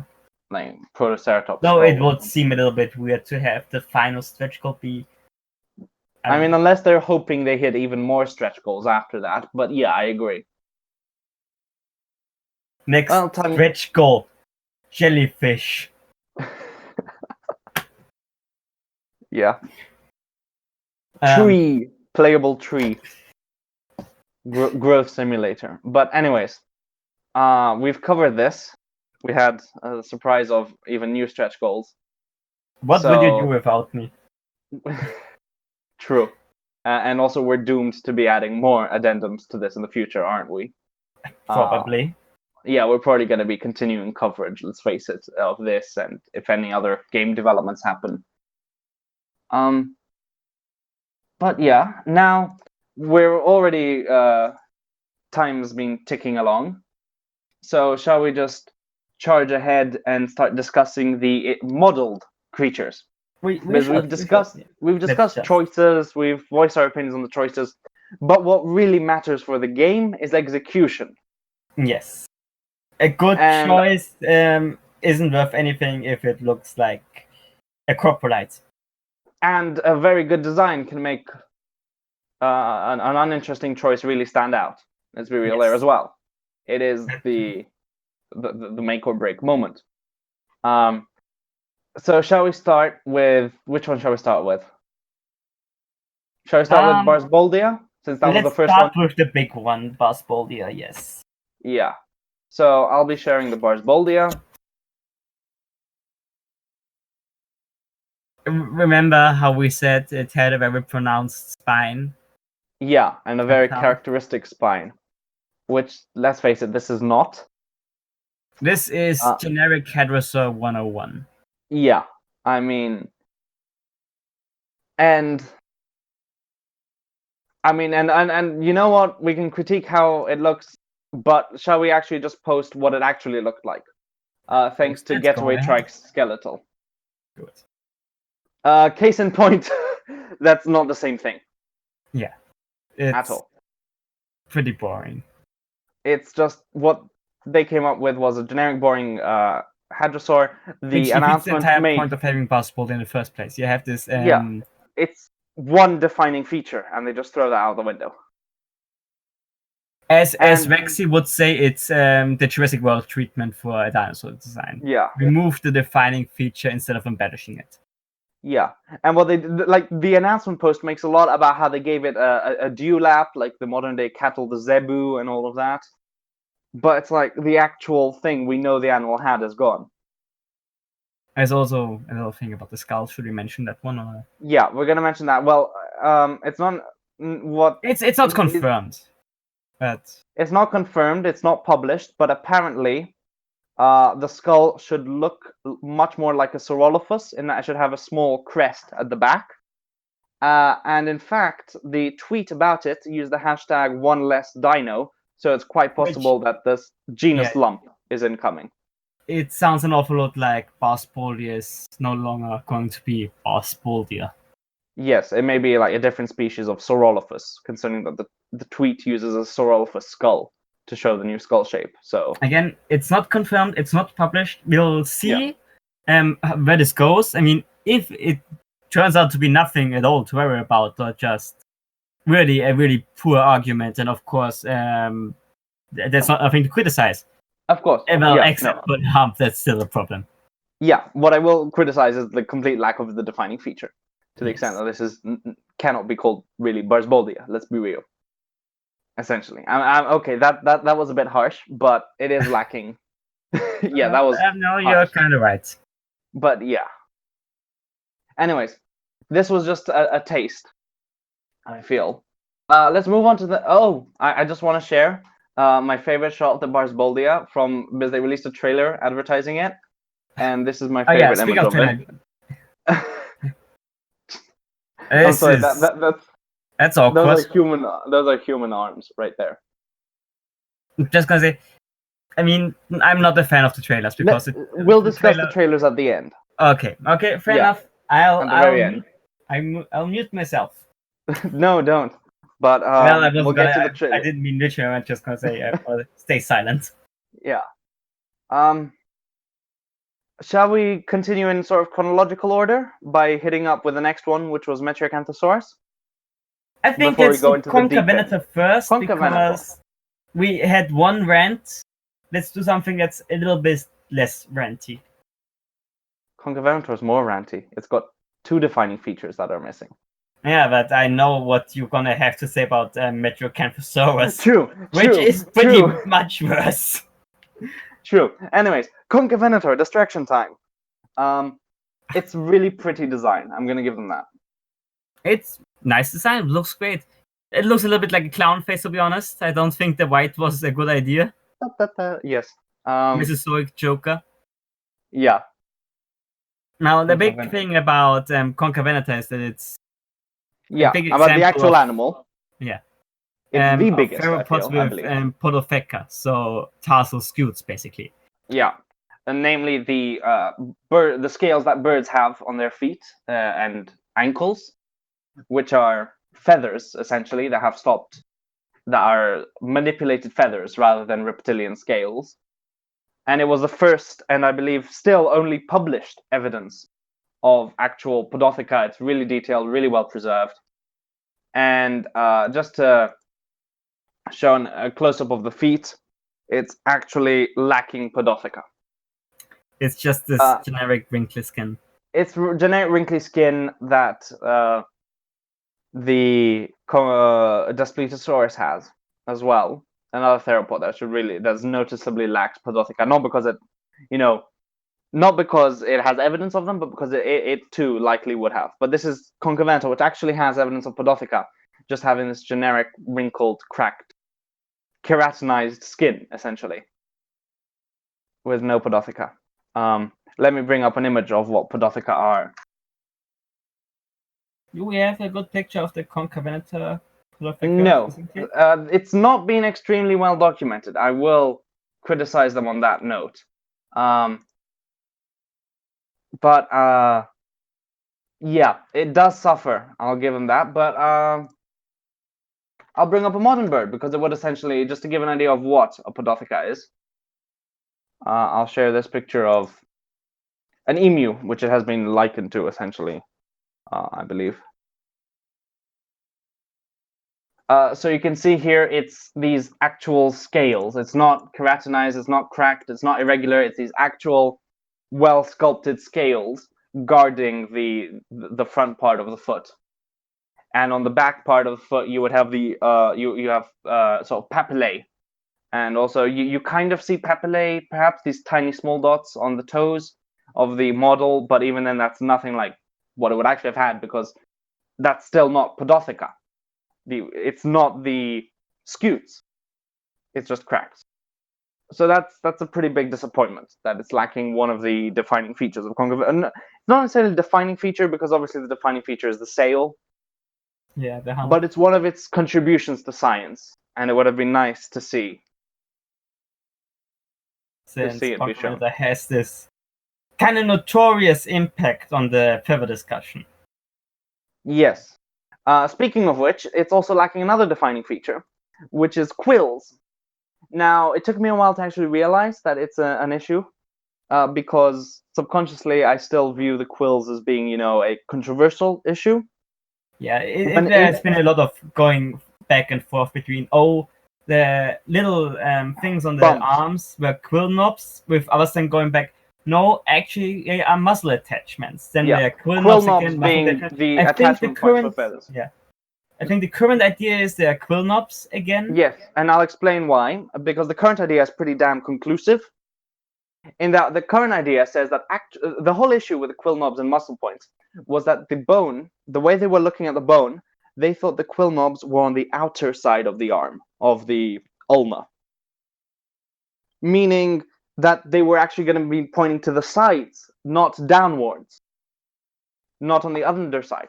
But in 2017, Cuesta Fidalgo showed in her doctorate thesis, which hopefully I'll link below, if it's still up. It's Spanish. There's a lot of issues with paywalls. Like it's flip-flopped back and forth between being freely available and paywalled. But she showed that the bone was actually being looked at in the wrong way. It was being interpreted as being in the wrong angle, and actually the quill knobs are on the underside of the arm, where the bumps are on the underside of the arm, where we expect quill knobs. The end result being that quill knobs is very likely. It would not be odd for quill knobs to be there, and there's absolutely no muscle correlate there, or even ligament. If those are caused by muscles, it will be the first recorded time that has happened ever. So suddenly, quill knobs have become by far the likelier situation. Yeah. And in the 2 years since, nobody's put forth a criticism of this. So consensus is firmly in this point of view. The argument is very solid. It's extremely well documented. It's not. She wrote not one but two monographs on Concavenator as a doctorate thesis. It's a 2-part paper. So if you want, check it out. But yeah, so it's very solid. I think it's pretty interesting to note the difference with Bauspolia being a very obvious difference between the model and the real life one. Well, in Concavenator, it's more getting down into the detail, where a casual or a layman wouldn't notice unless you really look into it. Yeah. Another thing is, whilst discussing this Discord, someone brought up, which I completely forgot about, the fact that there are actually supposed to be different species for each animal. So that, maybe this is a hypothetical species, because there's going to be 3 species for each genus, and 3 skins for each species. You okay there? I can hear you sharpening a broadsword over there. That wasn't a broadsword. I wish I had one. Oh, but really... It was the Kickstarter katana. Oh yeah, we're concluding this one with the Kickstarter katana, but gotta stick around for that one. Yeah, if you leave before the end, you are so missing out. But yeah, where was I? Yeah, so apparently there's going to be 3 species per genus, which we've only got so far for Lambeosaurus. And Lambeosaurus, it's a very rough skull crest mix-up, like a crest adjustment, very mild. So, yeah. And Fragilis is a combination. Because you have L. lambi with the classic hatchet, and then you have Magnicristatus, which looks like a knockoff Coryphosaurus, to be honest. Yeah. So, and for now, I believe Corythosaurus and Allosaurus are the only ones modeled. So, you know what? Maybe this is not the actual Concavenator corcuvatus, the actual known species, but a hypothetical species. But I'll believe it when I see it. Yeah, for now, yeah. Anyways, where were we? Wibbly Wobbly, Akero did a cut. Yes, you're learning, Armin. Perfect. Yeah, so that's it. That's very much it for Concavenator, which means we're gonna go to Metriacanthosaurus. Lovely. So be prepared for Akero completely losing it. He DM'd me this entire situation, and it was crazy. Yeah. Okay. So. Okay. So, as we mentioned, it was originally supposed to be Neovenator. Looking over, yes, it was supposed to be Neovenator. Clearly, the person wanted a British dinosaur. Very apparent. Very apparent, my dear good sir. Yeah.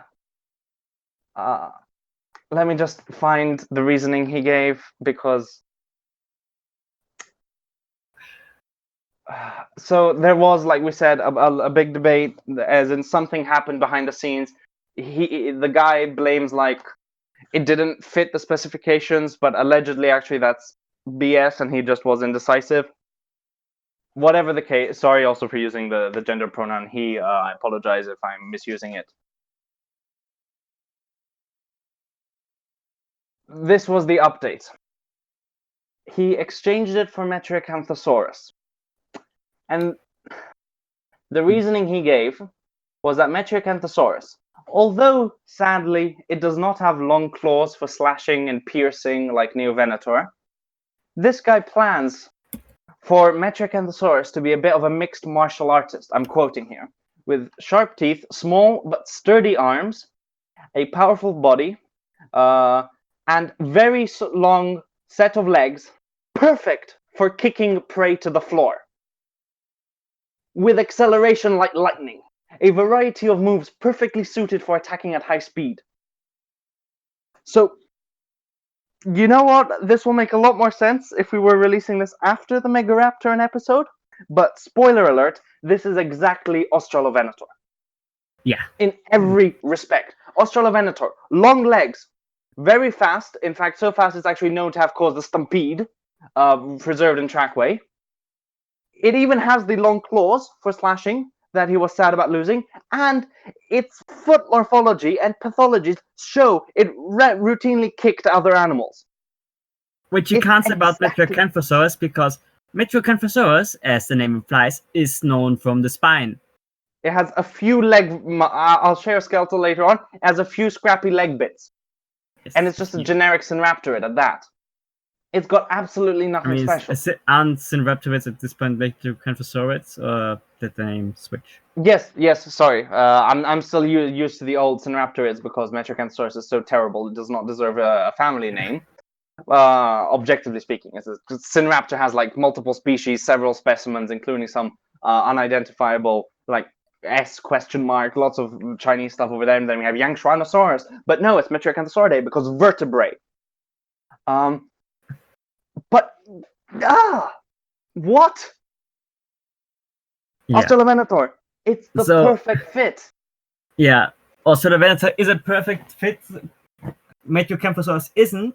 So you question, it's not fit why not use Australovenator? Well, Akero?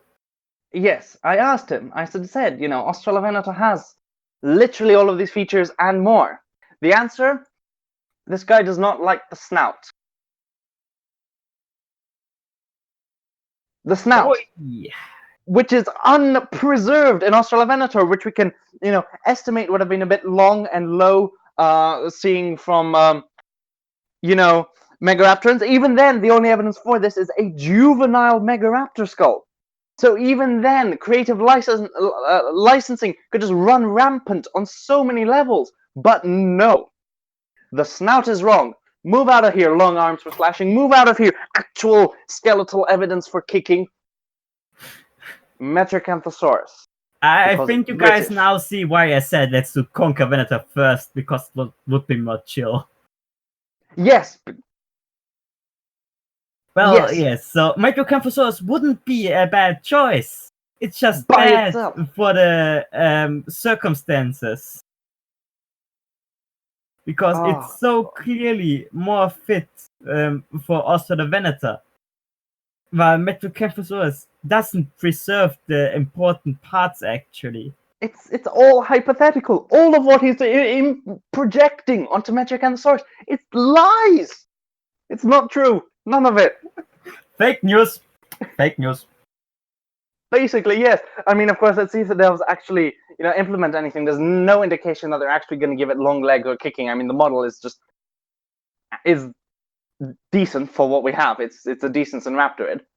Has none of the kicking abilities, so I'm curious if they'll just go March of the Dinosaurs and give it like Superman jumps, as Superman does.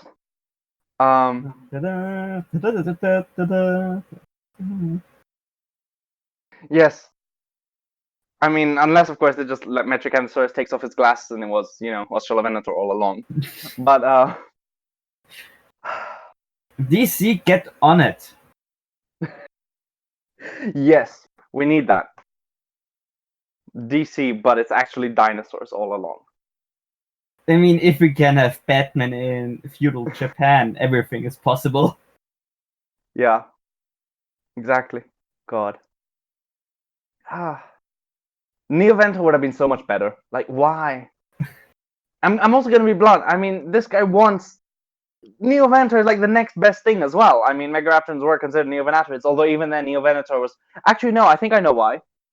Yes, the alleged reason was that he finally saw an accurate skeletal of Neovenator. Because, like him, I do have like the subconscious idea that Neovenator is a lightly built predator. It's kind of changed now with it being moved closer to Carcharodontosaurus. Yeah, so it's and with Shiats as well. That I found it would have been this. Shiats is a sister to I know it's a sister to, but I didn't know it was pronounced Shiats.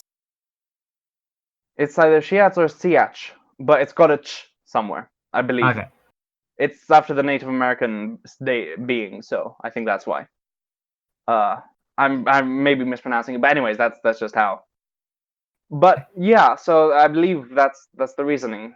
This person saw the more bulky, low-laying Neovenator. So yeah, now you get why I will always call it disgusting Metriacanthosaurus. Choice. You know what? I'm gonna share the skeleton, because I'll get around to sharing the model as well. So first off, just to prepare you, here's the actual skeletal in true Borkedness. The parts in gray are the preserved bits, as opposed to the other way around, which it usually is. But as you can see, it's a bunch of vertebrae, a bit of the pelvis, an upper leg bone, and a tiny bit of the lower leg bone. Not counting the metatarsus. Exactly the most exciting. Yeah. I think it's also Metriacanthosaurus, as we mentioned earlier, with Conquer Venator, has received a boost through Jurassic World. Definitely. Even if it never made it on film. Which might also explain why out of all British dinosaurs, this was the one being chosen. Yeah, as a second choice. I'll share the version of Path of Titans, which honestly is their best of the new models in that it's actually pretty accurate. It's far more accurate than the Jurassic World version, which is a more outdated Allosauroid depiction of it. This one is a better Sinraptorid. I used it again. The scales look way too big. It's got these ornamental scales around the back. No, I'm not talking about the one that I mean, just the entire back and that's what I meant. It's the whole back and shoulder. Yeah, they have much bigger ones, probably to compensate for the fact that it's actually a pretty damn boring animal. But sorry, Metriacanthosaurus, but I mean, you were pitched as better than Australovenator, so. And Akero can't stand for that. Well, objectively speaking, come on. But yeah, good to know those tiny little legs are going to do kicking stuff, I guess.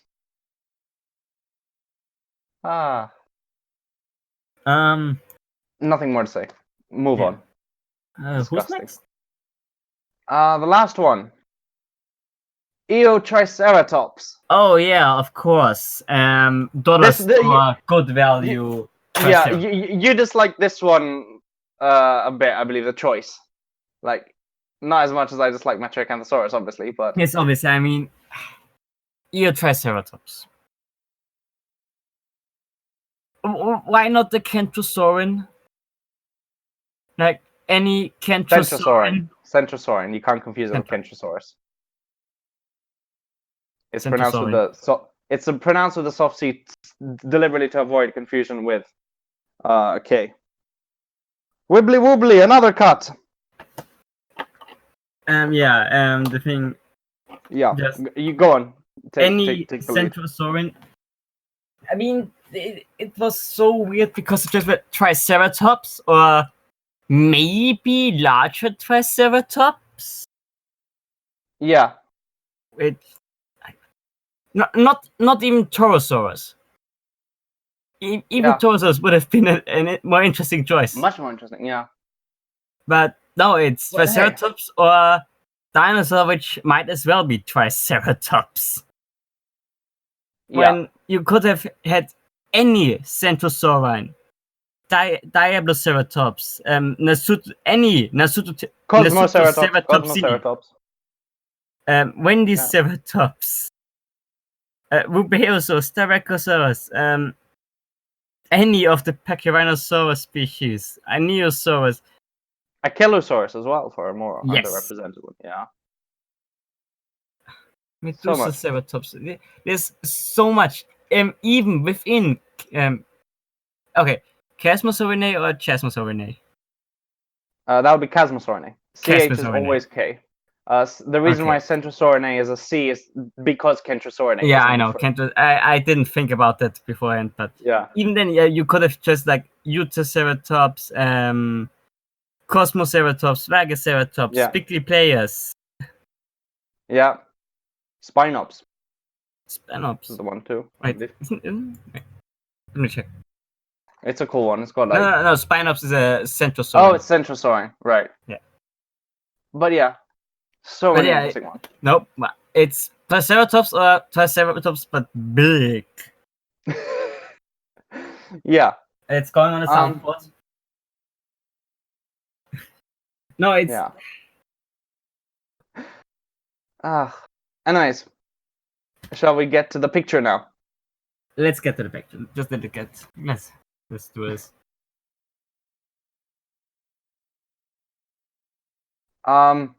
So that's a pretty nice model. I mean, the quality is good, but that's not Eotriceratops at all. To put that in context, here is Eotriceratops. Once again, we're referring to getaway triskeletal like we did with the Barsboldia. Behold. Note the very sharp cheek horn. Yes, there's an epiparietal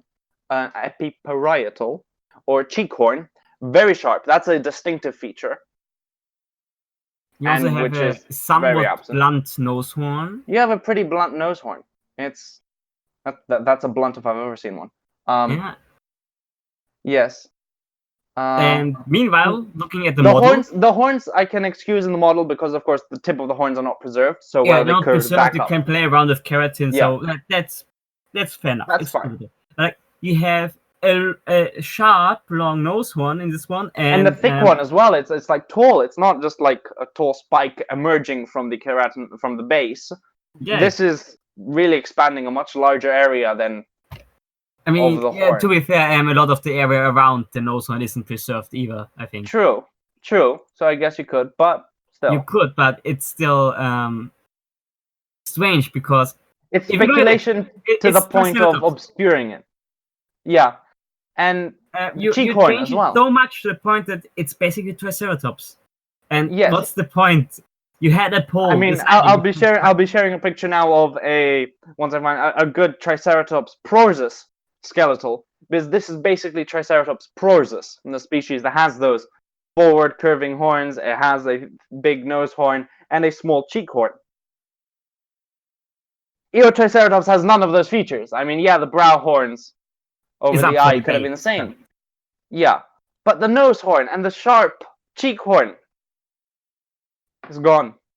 So basically, you had a poll deciding between Triceratops and Triceratops Lite, and they picked Triceratops Lite, and you took Triceratops Lite and turned it into Triceratops Lite by making it even more like Triceratops.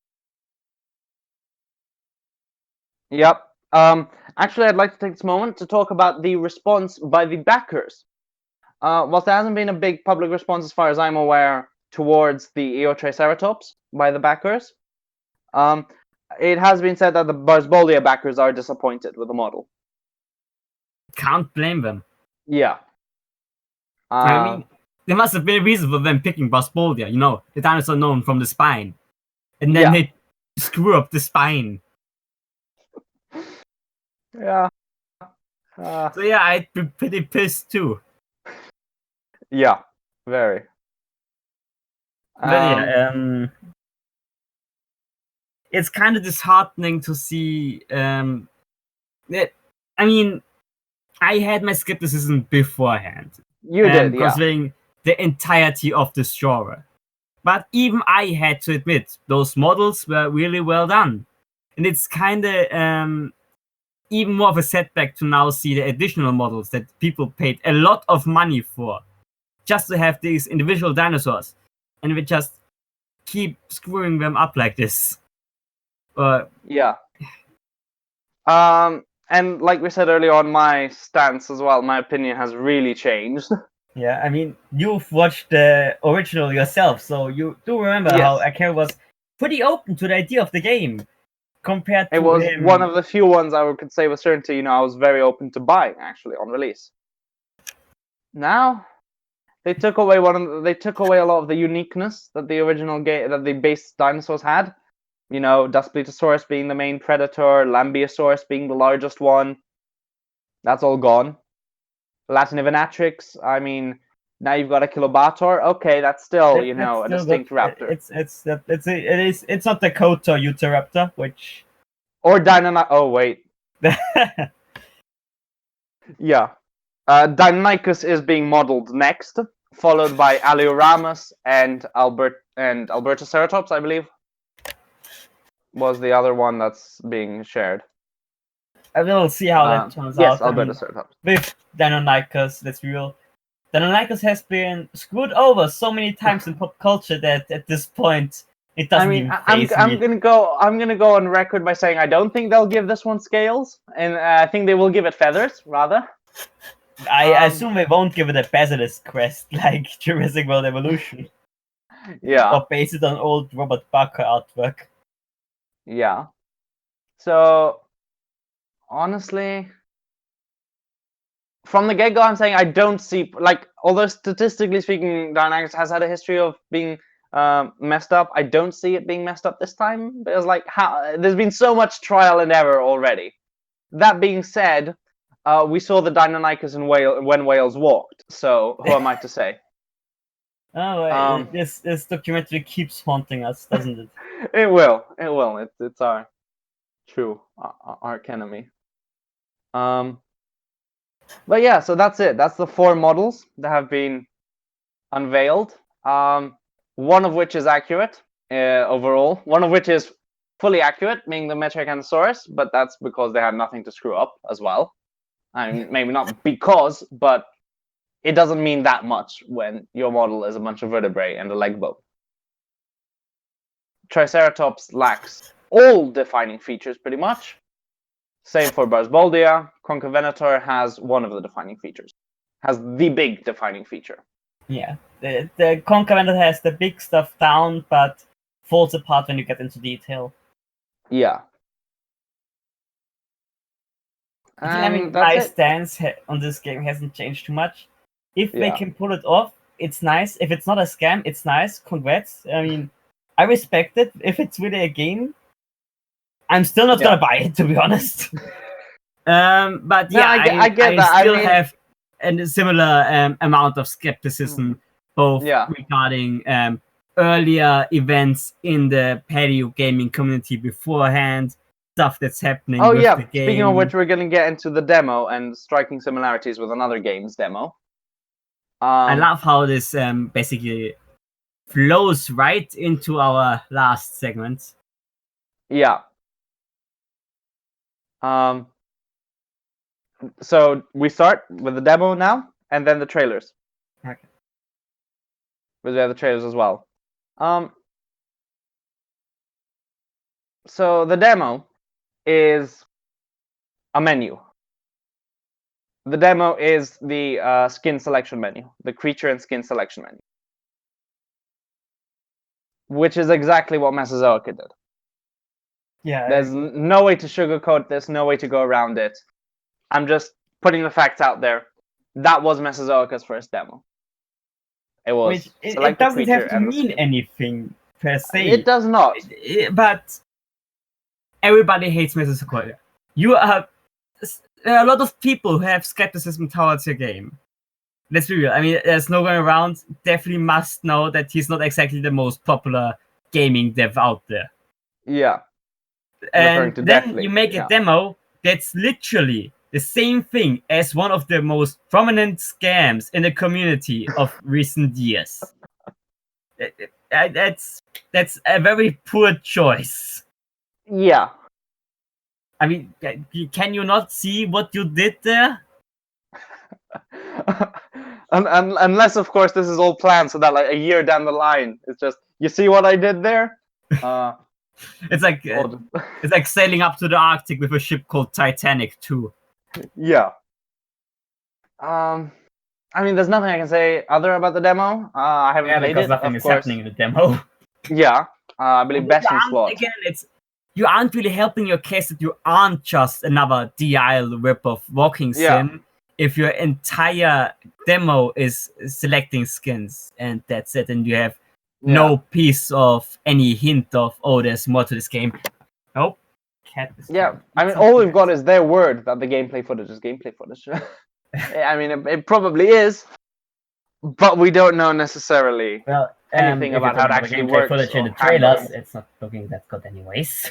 Actually, the trailers you may be referring to I believe are actually cinematics.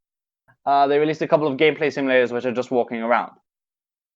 The gameplay trailers are just walking around and roaring in like a group. But what they did release with the Barsboldia, like they did, and we mentioned earlier on as well, with the Struthiomimus, I believe it is. It is, yeah. They did another one too in the Conquer Venator. Didn't they Conquer Venator trailer? Yes, they did a Conquer. Yeah, no, they did do the Conquer Venator trailer. Yeah, they mentioned that one as well.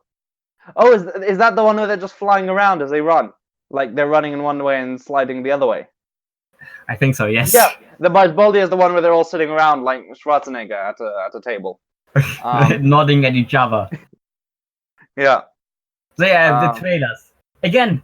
You aren't really helping when you try to say we aren't just a walking simulator, and then you put out the trailer, which is just shots of the animals walking and screaming, set to drum music. Yeah. Oh god, the music. The music is just boom, boom, boom, boom, boom. Yeah. Then you have just and then suddenly a predator shows up, and they all run away. And it's the same music. It stays the same tempo. It's just tone, people, tone. Just make it more exciting. Yeah. Torosaurus locked horns from Walking with Dinosaurs. The Lost World theme. You can do drum music that sounds exciting and fast paced, not just boom, boom, boom, boom. You really aren't helping your case. You've got to see that. Yeah, the Barsboldia one is just them walking around and sitting, and I don't know if anything happens beyond that point. Maybe like a predator shows up. The Concavenator one is walking around, sorry. Then they see Camptosaurus at a river, and they just start chasing them, and they're just flying everywhere. In that the run animation is one run animation, and then they're just moving sideways, they're swaying, they're gliding, it's got everything. The animation is really wonky. I don't know about the actual animation. I'd say the actual walk cycles and everything are good, in my opinion, are decent. The implementation into gameplay, and actual player-defined movement, that is one thing that Saurian has done pretty well. The movement feels fluid. You feel like you are controlling it. There's good interaction between the model and the ground, and it's responsive when it's not at 3 frames per second. So I will give Saurian, no jokes, this is cards on the table, I will give Saurian credit for their animations interacting with the environment and interacting with the player's commands. That is good, the way they handled that. I mean, benefit of the doubt to Path of Titans, it's trailers for animals that are literally just models. But then again, why would you model something and immediately release a trailer from it if the animations and the implementation isn't completely done? Implementation, yeah. At the end, there's like a sort of mating display thing. Which, I'm going to be real, I don't see any players using the mating display. You have a text command. You're just going to ask the other person if they want to do it, and you're going to do it. What the fuck? Becky, please, let me smash. It's basically gonna be that, yeah. Yeah. Which is just gonna be like in the aisle. Yeah. Yay! It is, yeah. I mean, the environment is good. It's better than the aisle. It does look better than the aisle, but gameplay has lapsed more towards the aisle, I feel, in recent trailers and all of that. I mean, yeah, okay. We have nothing to point at it being this MMO with game mods and deathmatch and stuff and all of that. Yeah, we have no indication of that beyond the developer's words. That's all we've got indication of is walking simulator. Yeah. Again, not trying to be like propaganda-ish either way. We're not trying to put it on. We're not going to say, "Oh, it's gonna suck. Don't buy it." You want to invest in it? Sure. You want to buy it? Sure. Fine. I mean, lots of people like walking simulators. Yeah. I don't understand why, but you do you. We're just voicing our opinion. And I feel like we should point it out, not that it's just, this looks great. It's gonna be great. No, I think there's a little more depth to this that at least should be pointed out. You can form your opinion from there. You don't need to agree with us. Look into this yourself. Watch the trailers yourself as well. Yeah. We aren't here to form your opinion. Yes, we're here to just here to voice our own opinion. Yes. Yeah. Exactly. Yeah. This isn't. And I think we're done with Path of Titans, aren't we? Yeah, we are. So now on to a game which we can on without having to feel bad. Yeah. Mesozoica.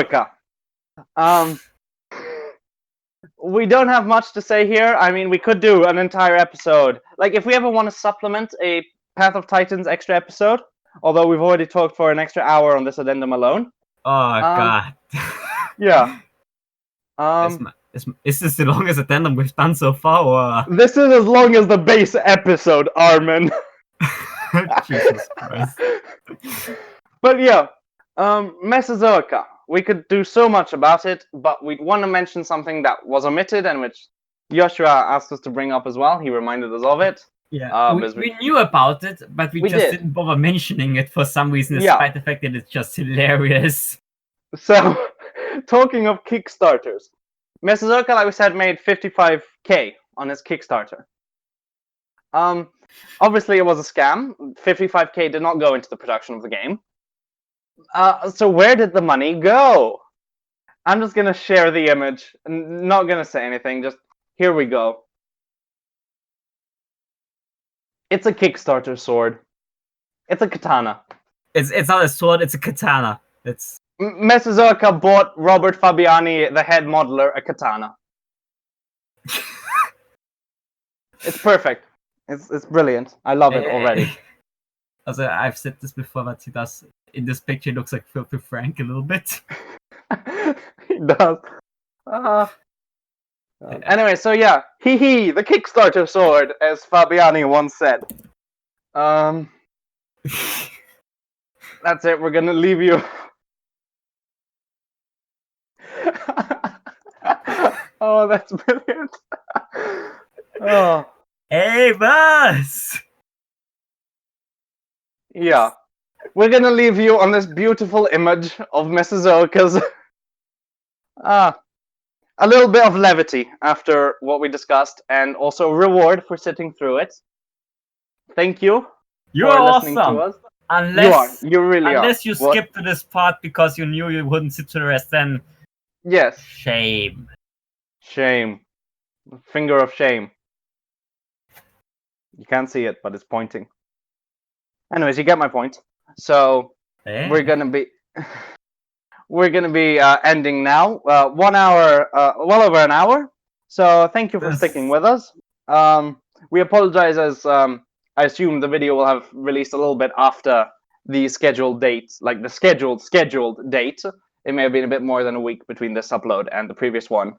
Obviously, we've had so much to talk about, and editing as well. Sorry about that on my part.